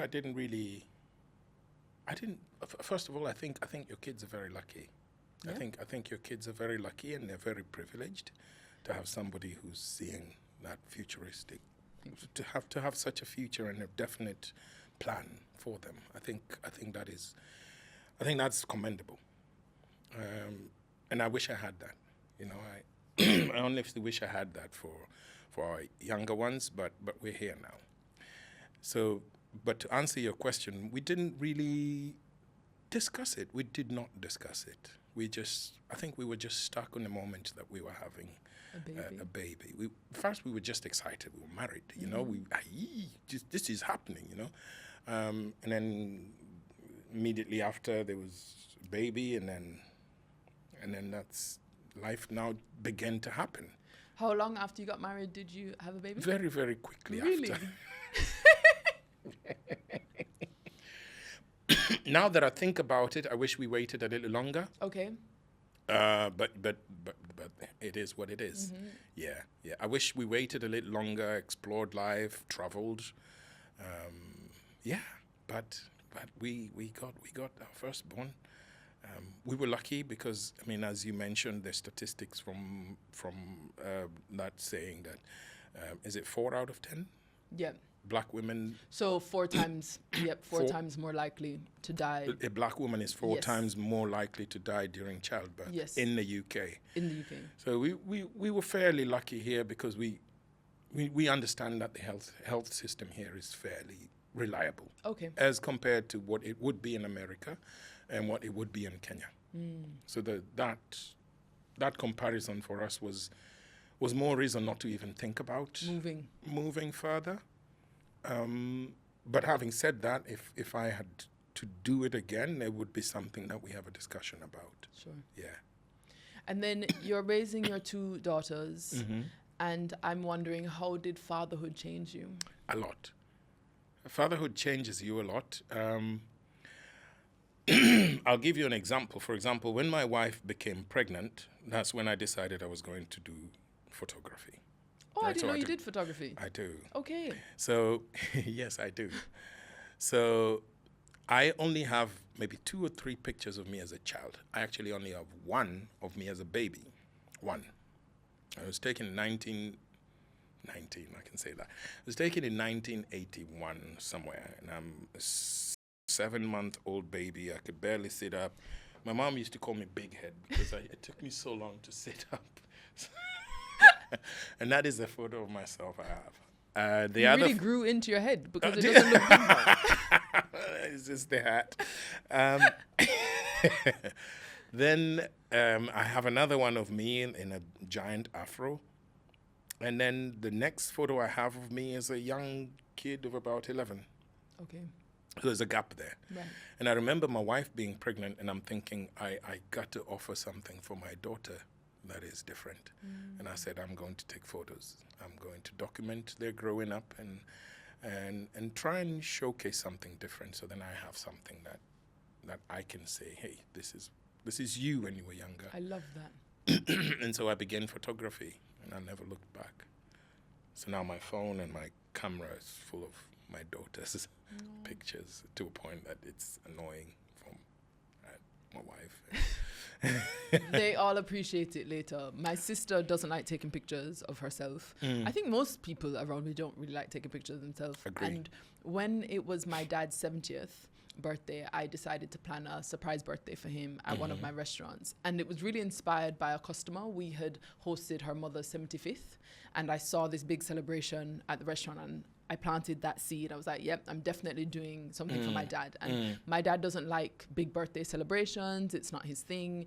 And so he thought he was coming to help me because a member of staff had cancelled last minute. Yeah. So we stopped at the supermarket to get some decorations for something. And I was like, oh my gosh, we have to get these things. So he's walking in like casual clothes thinking he's going to wash dishes. Right, because he's helping keep my restaurant alive. Little they did know. And then everyone was there, and on the wall of the restaurant, I had like Polaroid size pictures of every family member that I could find from all kinds of like years back. And it's funny because on the one hand, so many people are like, oh, I don't like taking pictures. But as soon as all of those pictures were on the wall, everybody does. They go straight to the wall to see and to find themselves and relive those moments. It's beautiful. And I think that there is such power in being able to tell stories just through these single moments that a lot of times we forget, right? And then you see the photo and it brings it all back. Yeah. So I think that's amazing. Yeah. And now my family, especially in Kenya, my family, and I understand why I didn't take as many photos when I was younger, because we didn't have that opportunity. Sure. We didn't have photographers Different back then. time. It was expensive. They used those things called negative, the negative way. If you take a picture, you got to wait a couple of days. And then you can waste your money. Yes. Because you process the photo. Yes. And then the photo could be rubbish. And now your Sunday best is gone. It's and so my family didn't have those opportunities. But now I'm very proud that I think the documentation that I have of my daughters growing up is fairly adequate. I think there's a little bit of more bias towards my older daughter because I was excited of having a new one. But the second one, I think she has a fair share. Okay. But her photos are better, but the older one has more photos. Yeah, that makes sense. Yeah. I mean, I only have two, and they came at the same time, so the number of photos are pretty even. Those kids are lucky. They're very lucky. I'm going to say you sound like somebody who's very passionate about motherhood, and you're passionate about what you're offering your children, and you're passionate about your culture and the culture that you're exposing for them. You're lucky kids. I think they are. I think they're very lucky. They should be grateful. I've been brainwashing them from very early. Every morning, aside with their regular affirmations, they always say that they're Jamaican, and they finish every evening and they say the same thing. And I think that they don't know it now, but I think later on it will help them, because the world throws things at us. Right? I went to boarding school in the UK when I was 13, and they painted a huge swastika on the wall of the locker room. They did it piece by piece. So they took the lockers away, and then when they were finished, they moved all the lockers so that it could sing in its glory. I had teachers tell me to go back to where I come from. I had This one? The Hitler sign, 100%. There were about 3 black kids in the school at the time. It was a large school. I was in Bath, so this is about 3.5 hours from London.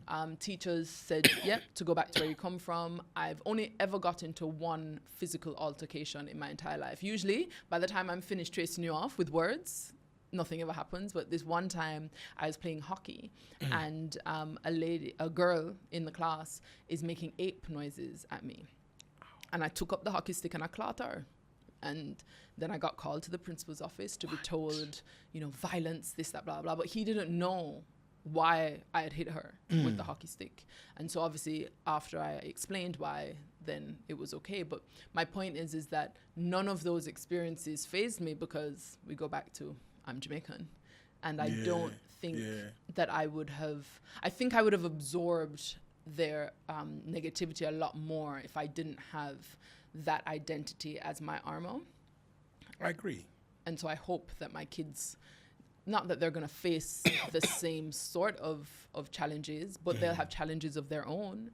And to me, confidence is the most important thing, especially for young girls. Not to say that boys don't need confidence, but I think, when we look at how you're perceived as when you're a young lady, it is different. I don't care what anyone says, it's different, you know. And research has it that the ladies tend to be more careful about how they would react with how people would react to them, and also they're more aware of their identities more so than men, than boys. Yeah.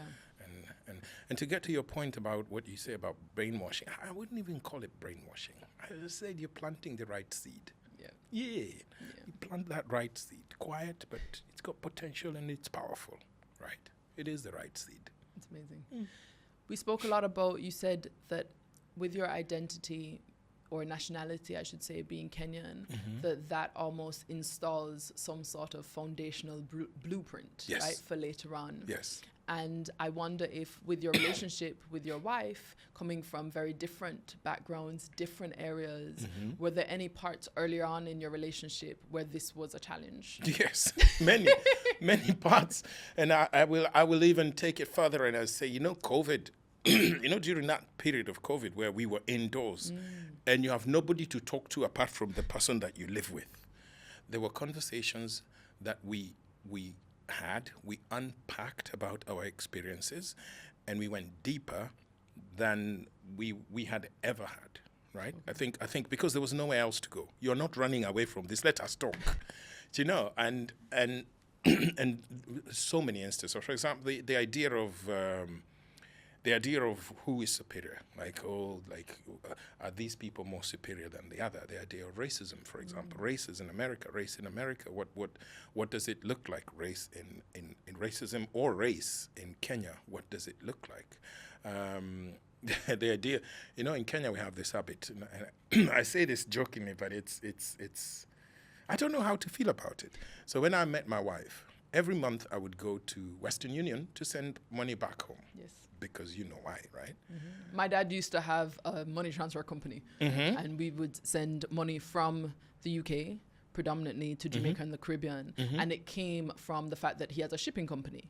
And for a lot of people that don't know what that means, you will know you fill these big blue barrels and you pack them, whether it's with dry food things, clothing, sometimes you'll send a television, not in the barrel, but you will send that as well. And that has always been such a crucial part of our culture, right? The idea that you get the opportunity to go foreign with it, right?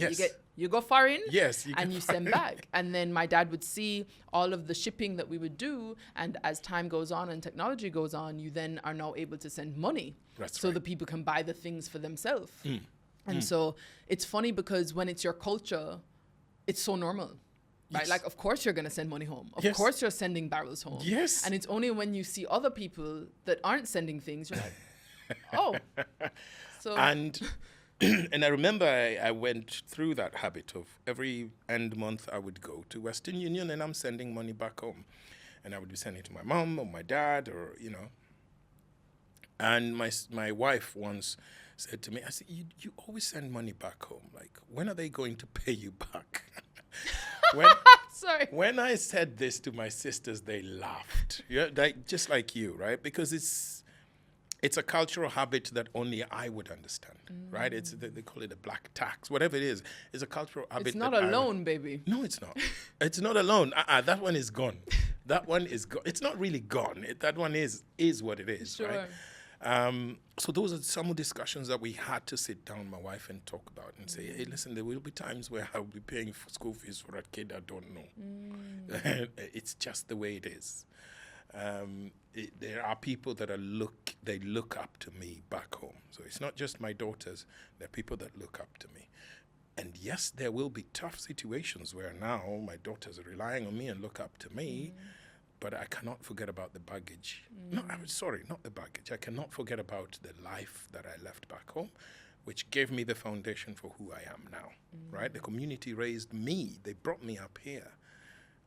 It is only right that I also owe them something, right? Somehow, even if it's a little bit, I owe them, It's funny because the lens through which we see these things really determines what, in fact, we see, right? Because I can laugh because I completely understand your wife's perspective.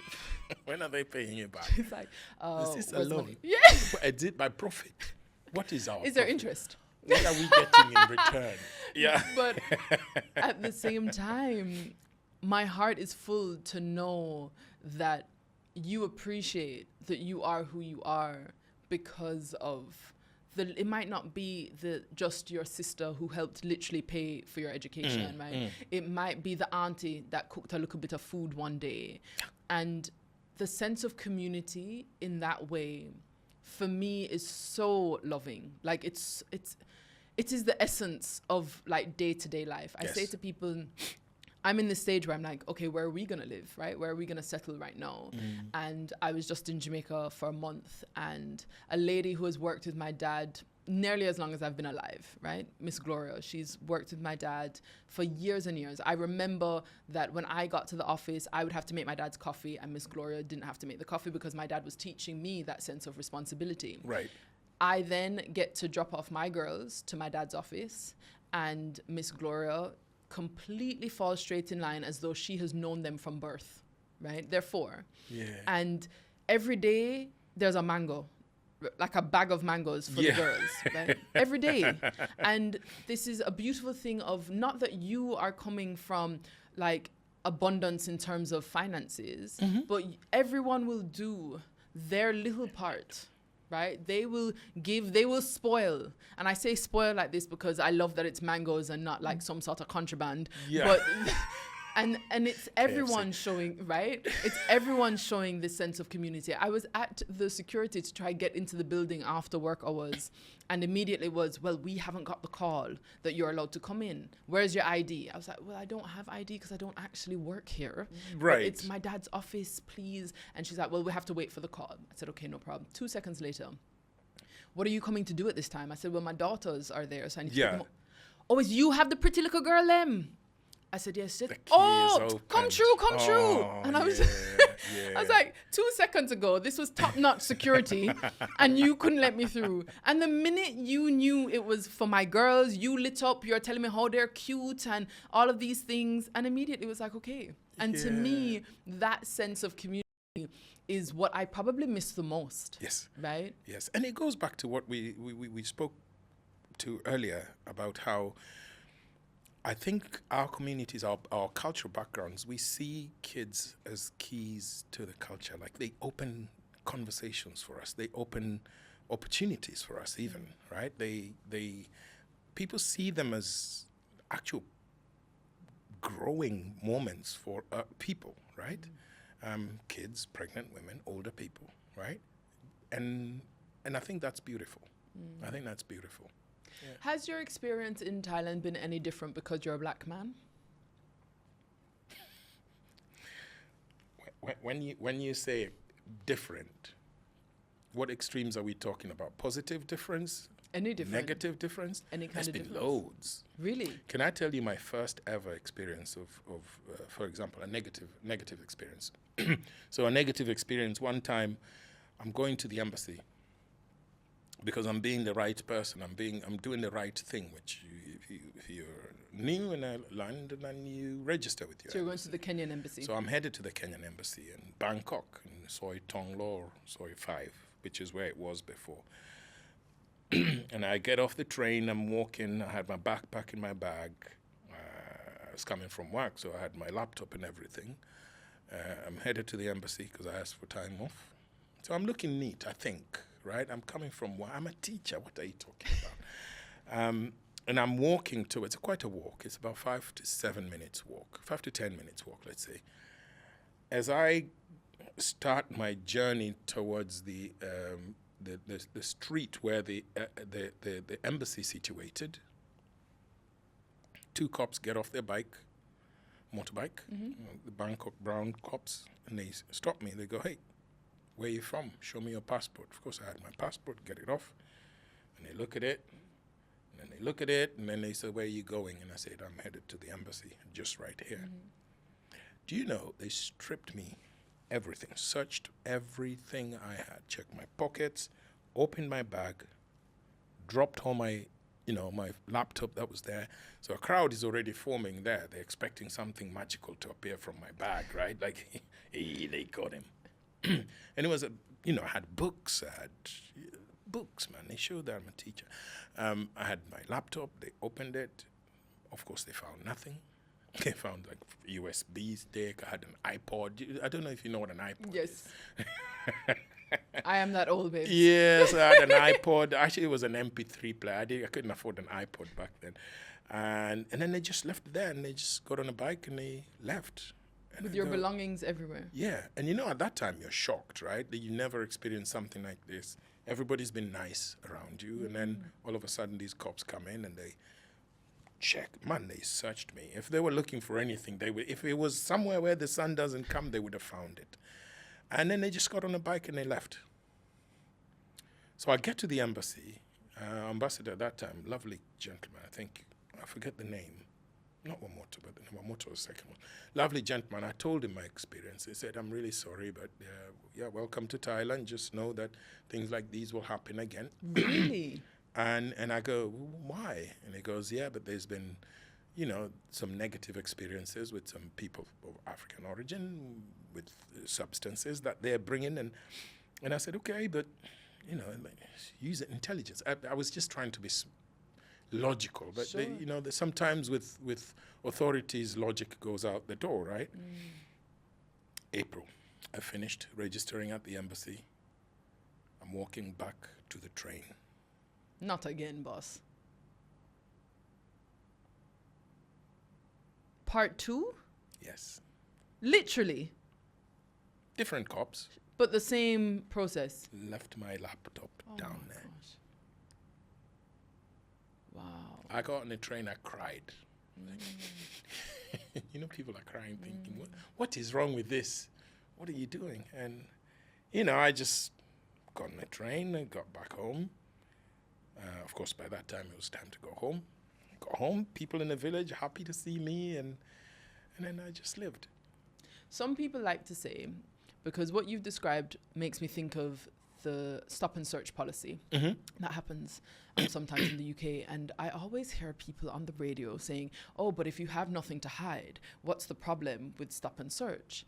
And I wonder what you would say to someone who says, well, the police were searching you. They stop me now. They stop me now. They stop me in the car and they will search me. And I always say to them, I want to see you stop a white man as well. I say it in Thai, very eloquently. I'd like to see you stop a white person as well. Yeah. I used to feel so angry about it, right? I used to be agitated. That day I went back to the train, I was like, I'm going to fight them and kill her. And then at the end of the day, you realized they're just misinformed. They're just miseducated, right? And maybe they're going through something that, maybe made their experience want to do that, or they're just responding to, orders from somebody. Sure. So it's not, or they're just frustrated with their work.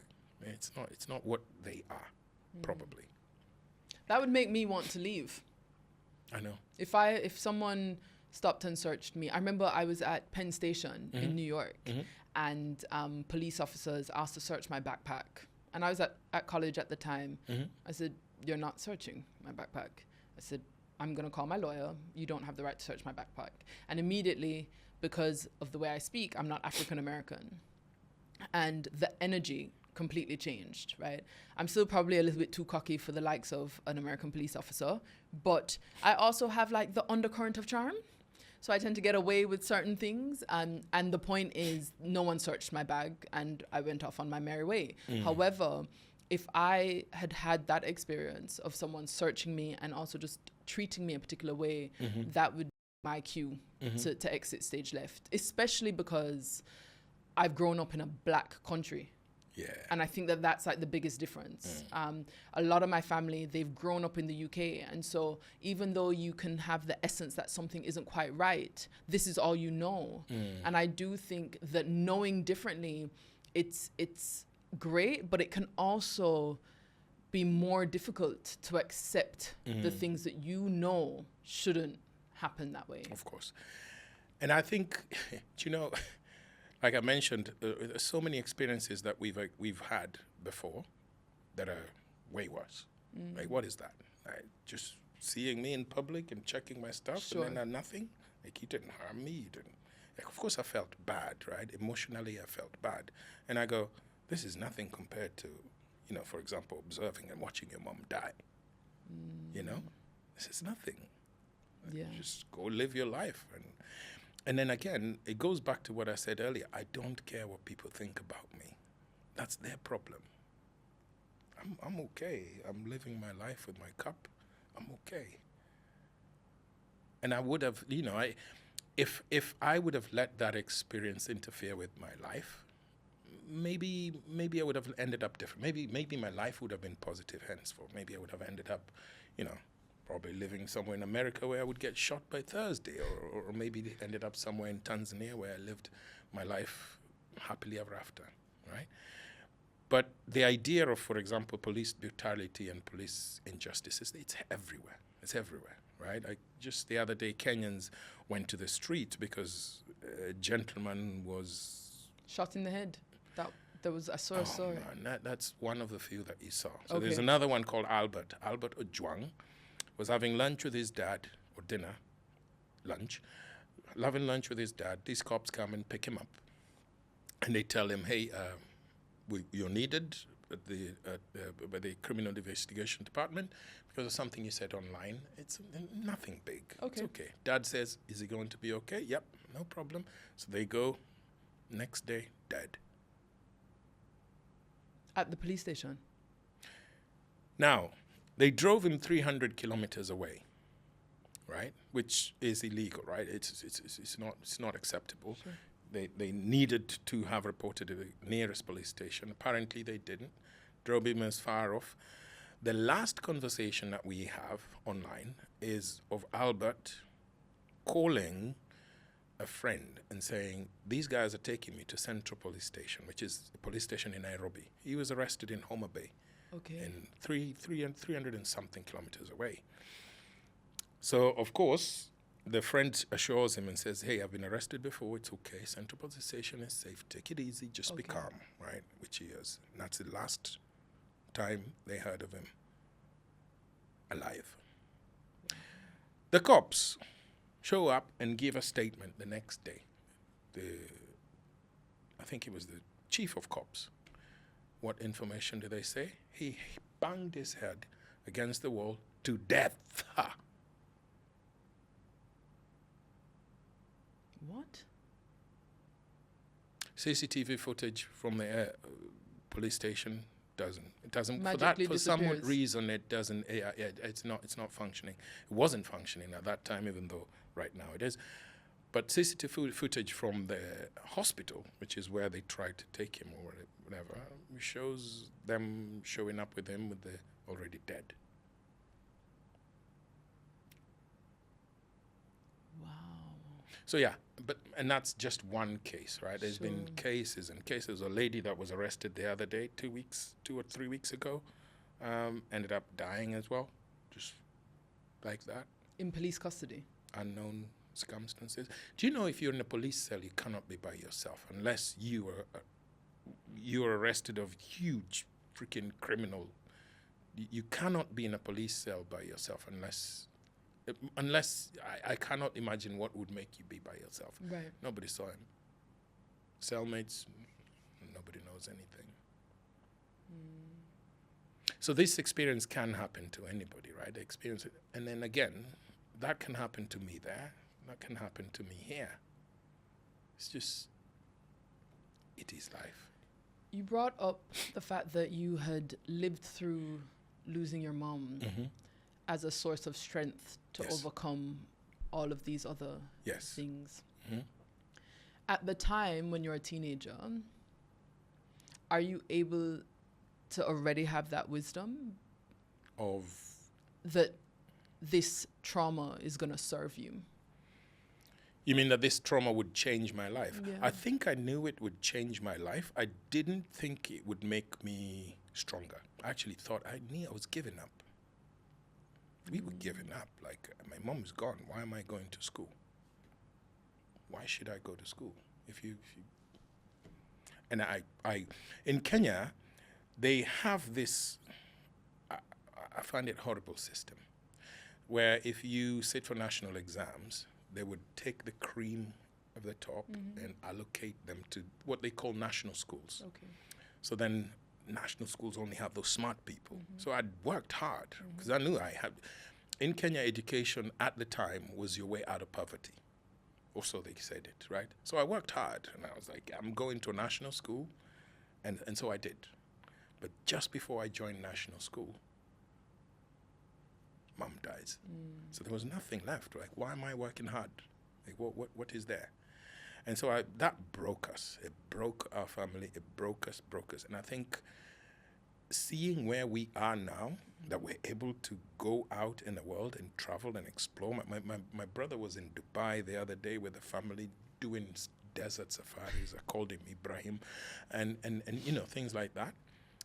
I think we survived by grace, either grace or some magical powers. Yeah.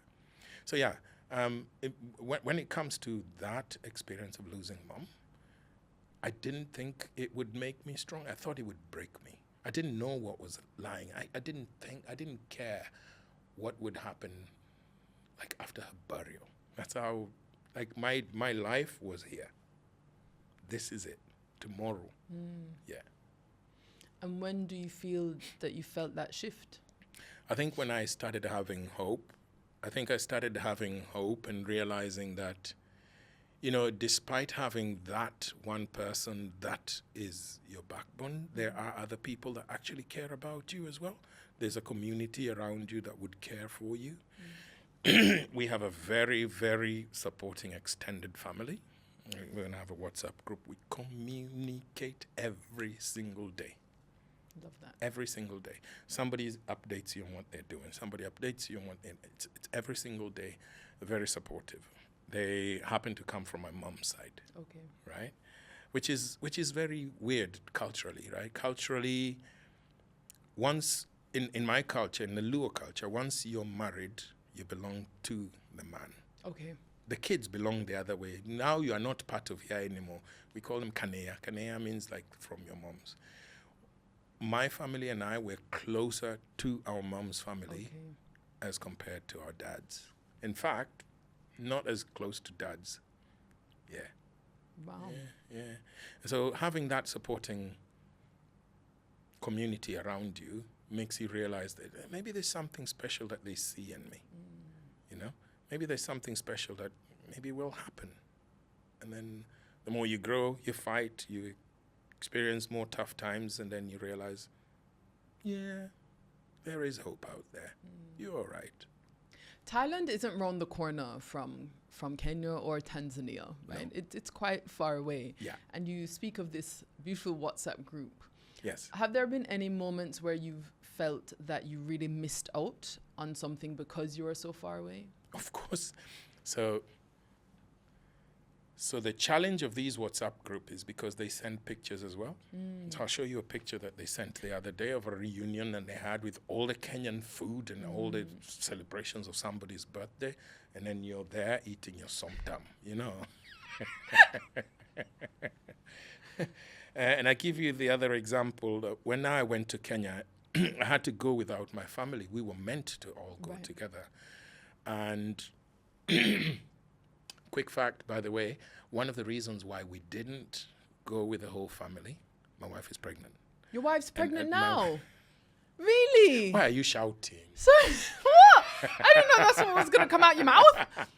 She's pregnant. Yeah, Congratulations. She's expecting number 3. Really? It's not public knowledge yet, but now I can say it. Hey, wow. Sorry, wife. Number 3. How far along is she? Next month. The baby's here. They're downloading. Do you know if it's a boy or a girl? Boy. Oh my gosh. Yep. Really? Yep. Oh, you've completely derailed my whole thought process. I'm just like, oh my gosh, that is such a good reason not to go. Yes. So at the time that we were going to travel back, she would be exactly 7 months pregnant, and we didn't want to take that risk. Then the issue that you mentioned that man that was shot point blank. So there was those demonstrations that were happening, and we didn't feel like we wanted the girls to experience Kenya in that form yet. at their age. So it ended up being okay. Okay. A little bit of scuffle here and there, but it ended up being okay. Okay. Yeah. Another bubble. I feel like people, I know we were all born, right? Like we were all babies and we all grow. And clearly that is obvious. And I think that we really take it for granted though. Oh, you have no Like we really take it for granted in a way that, you know, you said about me thinking about future. One of my things, I think a lot of times our strength is also our weakness, right? So like my strength is I overthink everything. I pay attention to detail and I overthink. Yes, you do. But that can also spiral into a weakness, right? For various reasons. But my point is like, even when I had my twins, whenever you are pregnant with twins, at least my experience, every single appointment you are told you're high risk, like every appointment, to the point where you're just like, okay, calm down. I heard it already, yeah. And like in my family, there are twins on my side in every single generation. Before I even knew how kids were born, I was like, I'm going to have twins from my generation, What? like always. And I would tell these people, like, I understand, but these were naturally conceived. You know, if you perhaps had IVF and you were maybe putting strain on your body where your body wasn't prepared or whatever, it might be a little bit different. But I go in to check the position of my first baby because I really wanted to try for a natural birth. Like, I can't take pain, you know? I cannot take pain. My pain threshold is so low. But I genuinely believed that a natural vaginal birth is best for the baby, right? And so my first was breech. I was on my head doing like handstands, all kinds of things, trying to get this baby to turn, knowing that it probably wouldn't work. But A for effort. I can imagine that. And so I go in and she's still legs first.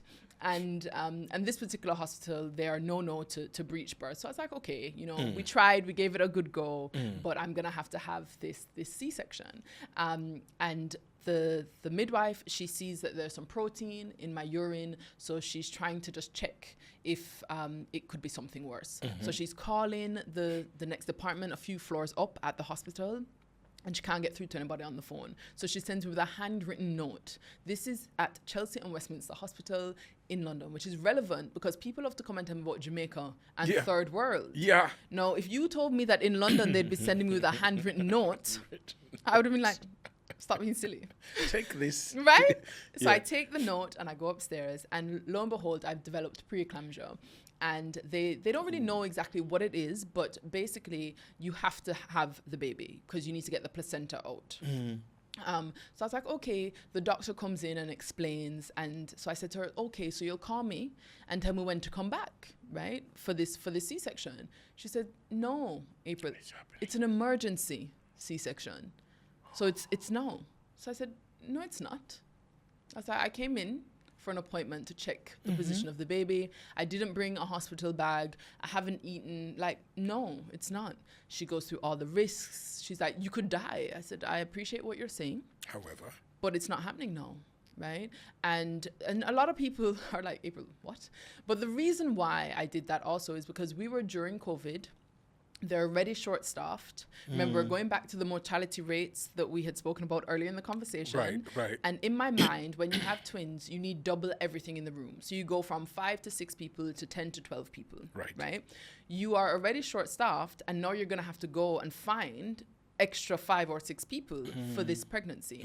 And I just didn't want that energy. I didn't want the rushing. I didn't want the panic. You're already telling me every 10 seconds that, you know, twin births are risky. It just didn't feel like the right thing for me. And so I signed myself out of the hospital, which basically says that they are not responsible if anything should happen to me at home. At the time, I lived 6 minutes from the hospital, so I was confident that should anything go wrong, I can be there. And honestly, it was the best decision I ever made. I was playing like Fiwi music, as we say. I was playing Jamaican music, African songs up in there, some Amapiano from South Africa, and the nurses and stuff were like, this is music from my country.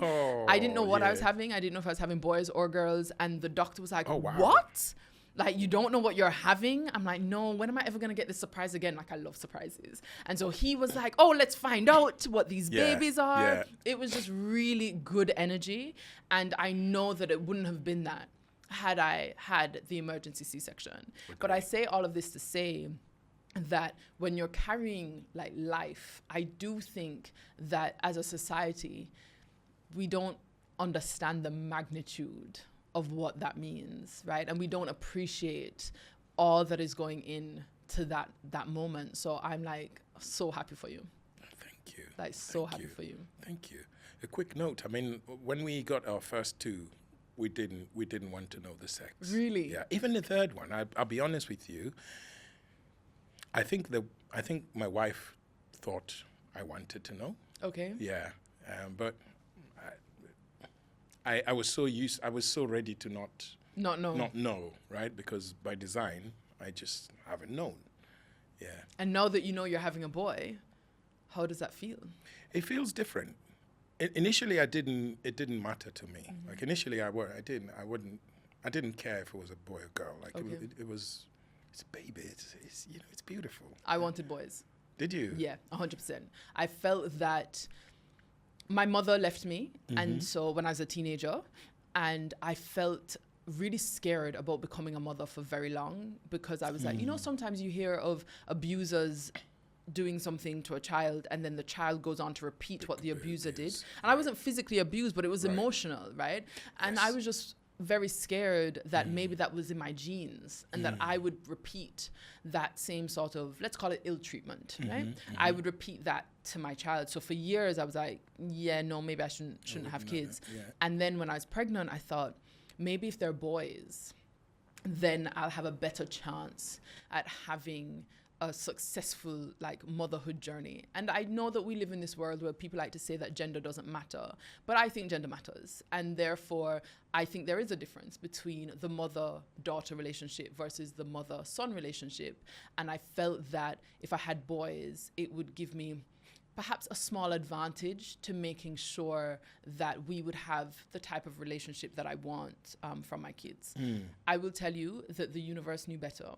And like, there is nothing, obviously it's early days, right? So you might be watching this years down the line and just be like, I thought you said that you had a good relationship. But right now, when I look at little boys growing up, the energy levels, they are on max. Like, they don't sit still. They don't like, the idea of giving a boy a little puzzle to like sit down and be calm, cool, collected just doesn't seem like it works with nature, right? Like it just doesn't. Yeah, I think the universe knew that I needed the calmness of girls. And I think also, the universe knows that my girls have the ability to love me in the way that I thought only sons could. Agree. Yeah. I think so. The universe would communicate practically. Right? The universe does communicate with us practically. And to answer your question, I don't know how I feel. I'm not sure how I feel. I've never been a father of boys, so this is going to be new. So this is father again.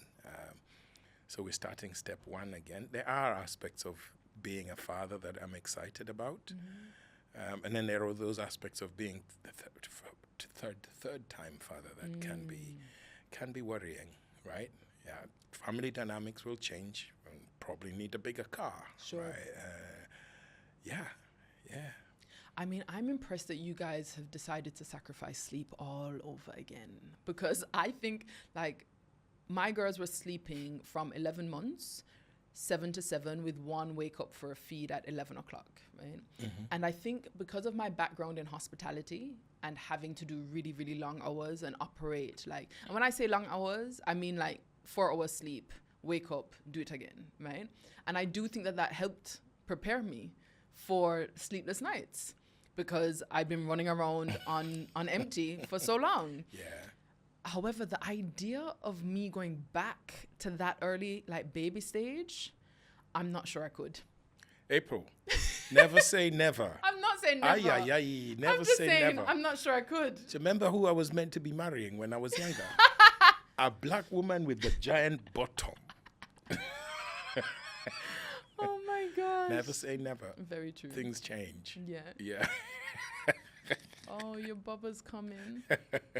Do you have different fears for a son that you did or didn't have for your daughters? When you say fears? Fears. I think so. I mean, first of all, it's a boy. right? What would they look like? How would they face the world when they're faced with challenges, right? Boys and girls react different. As you mentioned, boys are more energetic. They have energy. They move. They need to move. How will that look like for him around him? How will he handle his pressure? How will he handle disappointment? And how will society handle his reaction, right? And those are things that of course, I know it's happening in the future, but it's something that I should think about already. And you spoke earlier about the timeline that you could perhaps leave Thailand, and now you're having another baby. Yeah. How does that alter, if at all, the timeline? It alters it a lot. Okay. But now I think now as it is, I think it depends on many other factors, not necessarily the age of our children. Now it will depend on opportunities that if we have other opportunities outside that would, I know that my wife would like early retirement. Okay. So if we have an opportunity for that to happen, then that would be great. I would like early retirement as well. I need some early retirement, babes.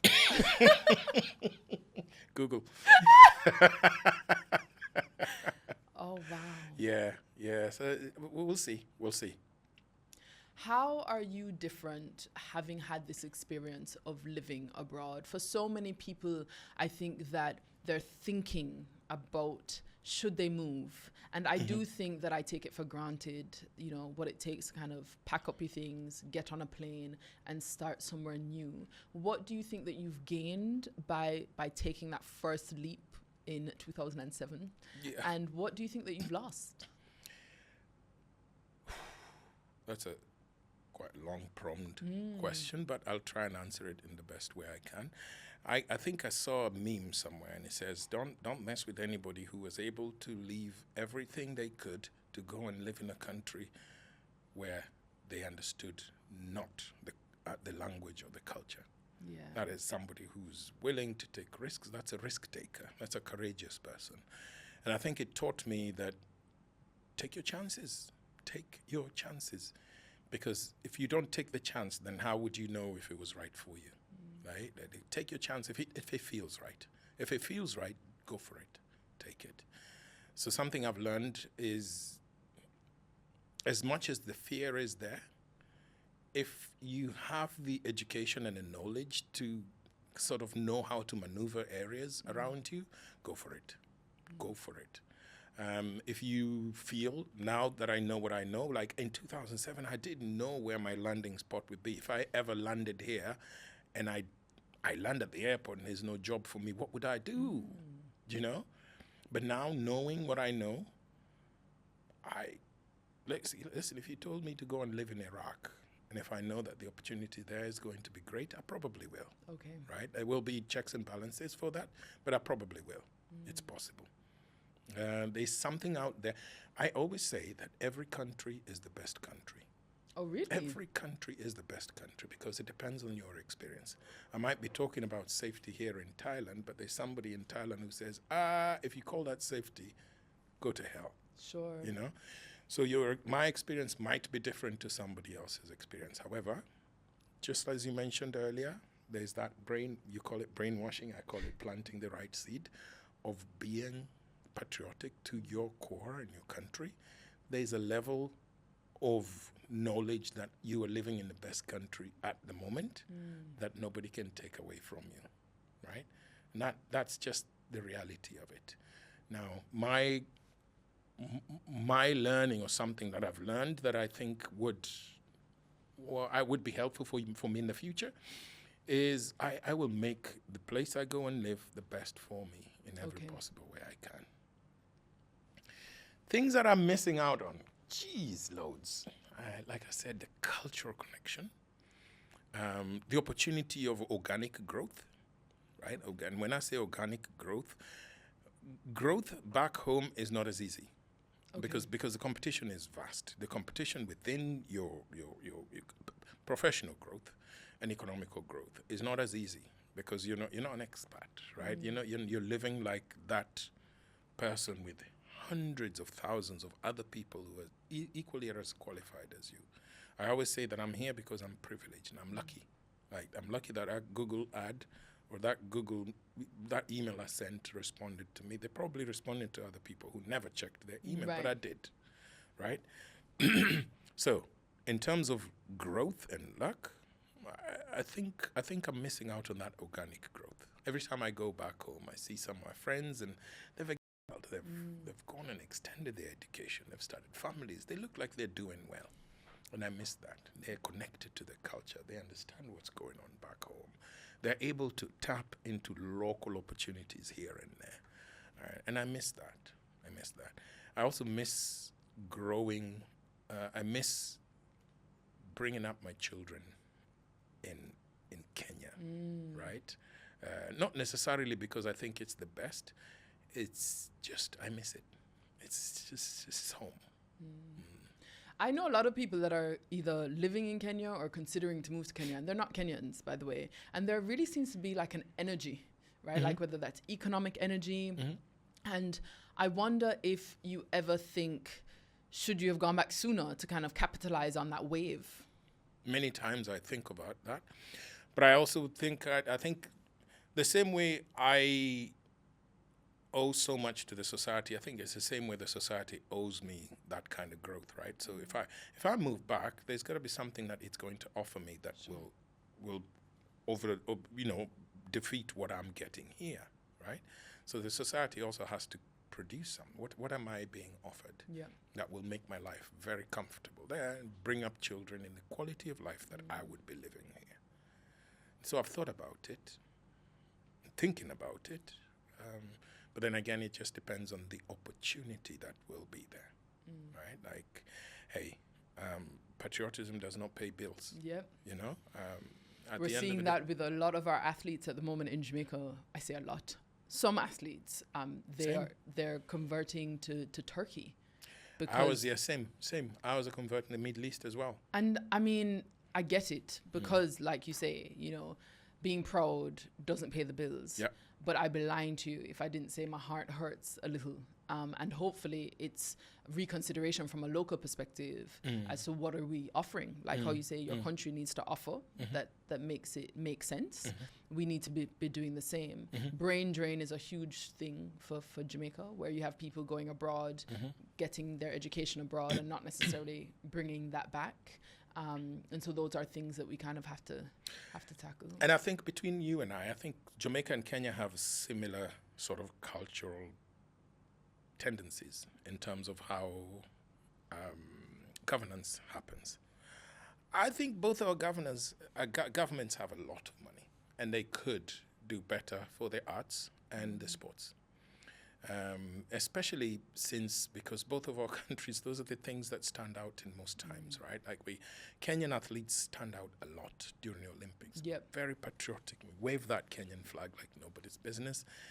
And then they go back to situations that, in my opinion, are demeaning, comparing the kind of achievements they've had. Yeah. So I think, but when you look at the opulence that the government would sort of portray if somebody's in power or somebody's in political positions, it doesn't match. It doesn't match. They need to do better. Pay your athletes. It's true. It is true. Yeah. And as you say about flying flags, right?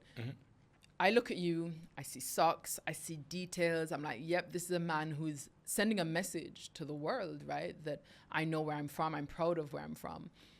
I wonder, would you have done this if you were still in Kenya? Probably not. Okay. Probably not. And I will explain why. I think we humans have a tendency where when you're removed from something, you have that curiosity to want to go back to it, right? When I removed myself from Africa and then I came to this place where there's that lack of identity of being African, I felt like I needed to do something about it. Like, what am I doing? Like, what is my identity as an African? How can I portray myself as an African that is meaningful, like has something meaningful to give to the world? So I think if I lived there, yes, I would have had that. I think I still would have had that patriotism of being Kenyan. Sure. But generally African, maybe not. Maybe not. Do you feel any pressure in terms of your representation? So in my life, I don't know why I feel this way, but I feel that it is my responsibility, in an effort to say thank you to my country, it is my responsibility to also really challenge people's stereotypes about Jamaica, right?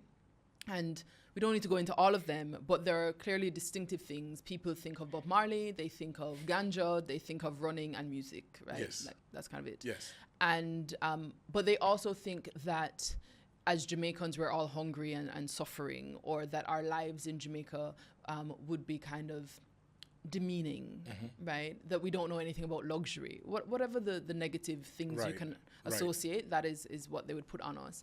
And I always feel that it is my duty almost to kind of say, pause for a second and just think and broaden that spectrum. I'm not saying that all of their stereotypes don't exist, but I'm saying that the spectrum is a lot wider than they would allow for. And I'm not sure I would feel the need to do that as much in a country that didn't speak English. And so I'm wondering, here in Thailand, do you feel the need to represent on a kind of broader scale? Yes. You do, okay. Yes. Can I tell you something? And this is something that stems from my culture. There's something we say. Can I talk about sex? You can talk about anything. Okay, so there's something we say that if you're going to have sex with another woman and you come from a different village, you're representing your village. Okay, And it's the same in the way. bedroom. Of course. What are you talking about? It's the same. If I come to your village in Jamaica and I'm coming from Kenya, we say that I have to go and grab the most beautiful, sexy woman in that village. Really? So that the men there will respect you. Really? And they'll go, who's this creepy guy? Yes. Oh, wow. So if I'm in a relationship with another woman and I'm having sex at this point, and if it's a woman from another country, I am representing my country here. Pay your athletes. I'm representing my country here. This is me. I am in the Olympics at the moment. But to get to the point, I'm here. I'm not here by accident. You are not here by accident. You were not plucked from your culture like that. It's by design. The universe communicates to us practically. And I feel like the universe put me here as an example to people. I share this example every day to Kenya. We have an association of Kenyan teachers here. Kenyans, generally, association of about 600 of us. We always have these conversations online. And I always say to them that, listen, you're an African teacher. You're swimming against the current here, because there are loads of people who will find their job easily because they're Caucasian. And even if they don't speak English, they already have that card, the Caucasian card, the white card, and they will get that job. But you have something to prove. Unfortunately, that's how the world is designed at the moment. But for us to get that design out, we have to swim against the current to a point where people can meet us. Proximity creates empathy, right? So if somebody relates with you, then they see, there's something of substance here. Then they will stop having those stereotypes. But if you sit back and say, hey, I'm easy. You think whatever you want about me, I don't care. If you create a moment where there is that communication, you're creating a moment where there's empathy. Then they will start to understand, why is it that I was feeling this way about this guy? Why is it that I was feeling this way about this guy? So not shunning it off. And I'm not going to stop wearing these because I don't want to make a statement. But I feel like there is that responsibility that I have to pave way for those other Africans who would want to come here, but maybe they cannot because their email will not be responded to. Yeah, or they're not willing to go through 4 interviews when others are going through 1. Exactly. Or to get rid for a 4th interview and just say, hey, we'll give you 2 this time. Yeah. And then maybe 1. Or maybe next time we'll just say, oh, you're African, come and get a job. And that's what we want, right? I always say that I want to live my life and work so hard at work so that the next time I leave, if I have to leave my position, the bosses at work will say, if he's not from Kenya, we don't want him. Yeah. Yeah. It's too patriotic, but the reality is just, unfortunately, that's how the world is designed at the moment. If your life was a postcard, tell me what the picture would look like. April. You know, there's somebody who's asking what a postcard is. If my life was a postcard, it would look like, it would have a cup. Okay. It would have a cup, and did I tell you what this means? No. The Kikombe? Tell me. April. Put your seatbelt now. No, not this time. It's not as So whatever you pour inside a cup is meant to transform your life, whether in the long run or short term, right? So, for example, now I have water in here, and maybe because I want to quench my thirst, my throat is feeling dry, and I want to take a sip. If you're pouring wine, you want to feel a little bit tipsy. If you're pouring whiskey, then you want to get drunk or whatever it is. If you're pouring rum, you have good taste. Hey, this is a Jamaican saying. So that's Kikombe. Kikombe means cup. If you're pouring poison, yeah, it also has its detriments, right? So whatever you pour inside a cup is transforming your life, whether in the long run or short term, right? And that's how I hope that people live their lives, and that's how I hope to live my life. So when I'm having a conversation with you, what you're sharing with me will enrich me, or so I believe, or not, right? But that's the reality of life. What you're sharing with me is enriching my life. It's curating my future, right? So what I'm sipping on now, it's designing my future, however short or however long. That's the Kikombe. It's a cup. That's what it means. It's also an acronym, Kikombe. So the K is knowledge. Okay. I don't know why they put the K in there, but English is a weird language. In the sense that when I'm having a conversation with you, we're sharing knowledge. Sure. I know so much about Jamaica now. I know so much about your background. I know so much about your experiences. And this is something that I can use in future. I is inquiry and information. Like I said earlier, we have this inquiry to want to learn more about other people. The other K is keenness. Okay. We're keen with each other. We're paying attention to each other. We're keen with each other's stories. And that's how we should all live our lives. Open-mindedness, right? So O is open-mindedness. I don't care who you are, where you're from. We will have a relationship. Like I said earlier, proximity breeds empathy. So when we're together, we get to learn more about you, whether you're Muslim, Christian, Buddhist, or whatever. Just having a quick interaction gets to learn something about you, or not. Then there's mindfulness. Paying attention to what is around us, paying attention to the people, paying attention to nature, paying attention to what we put inside us, paying attention to what we produce, right? And then the B is balance. There's time to have fun, and I do have a lot of fun. And then there's time to be serious. Sure. There's time to cry, and there's time to laugh. And then E, which is my favorite, is empowerment, or enlightenment, or education. So what we do, how does it empower other people to be better people? And what you do, and what you share with me, how does it empower me? And how can I make it twisted to empower me to be a better person? So, Kikombe. Kikombe. Yeah. So that would be my postcard, a cup. Just a cup. Amazing. Yeah. Thank you so much. No worries, April. This was fun. Yeah. This was a lot of fun. Is there anything that you haven't shared that you feel like you should share? I can't think of any. I'm not sure I can think of any. Yeah. Is there anything else that I might have shared that I wouldn't? Yeah. There's so much, but I think I enjoyed this. Yeah, this is lovely. Yeah. Yeah. Good. What was the question you asked, babe? What was it? Babes, how did you get here? Google. It's been really good. This has been great, April. Yeah. You sound surprised. Do you know what? I didn't think it would be this activated and this interactive. Oh, yeah? I thought it would be more of a question, answer.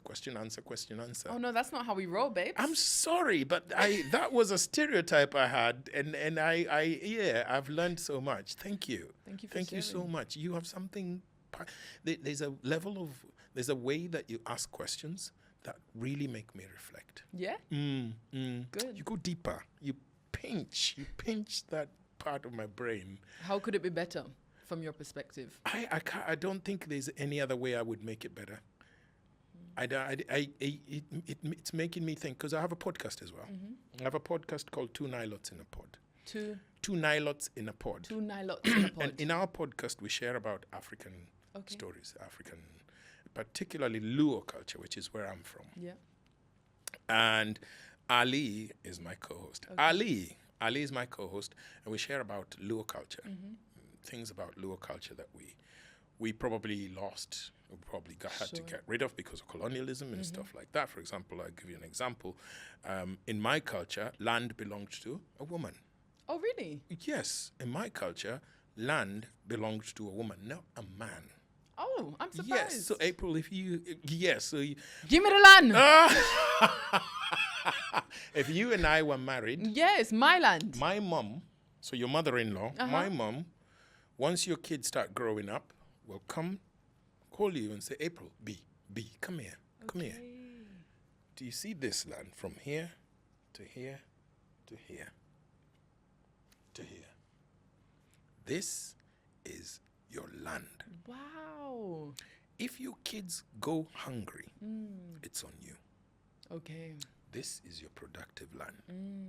So the man only owned the home. Right. But the building land. But the productive land was owned by a woman.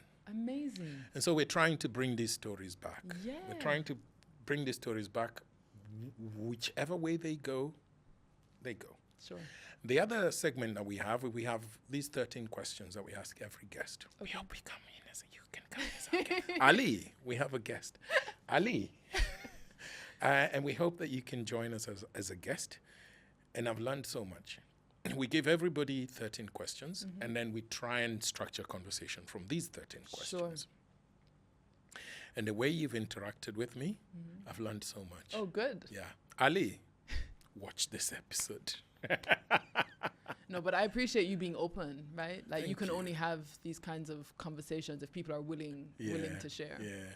I truly enjoyed that. Thank you so much. Thank you. I appreciate it. I'm going to ask them to take some pictures. Yeah, we need pictures. We need pictures. Yeah.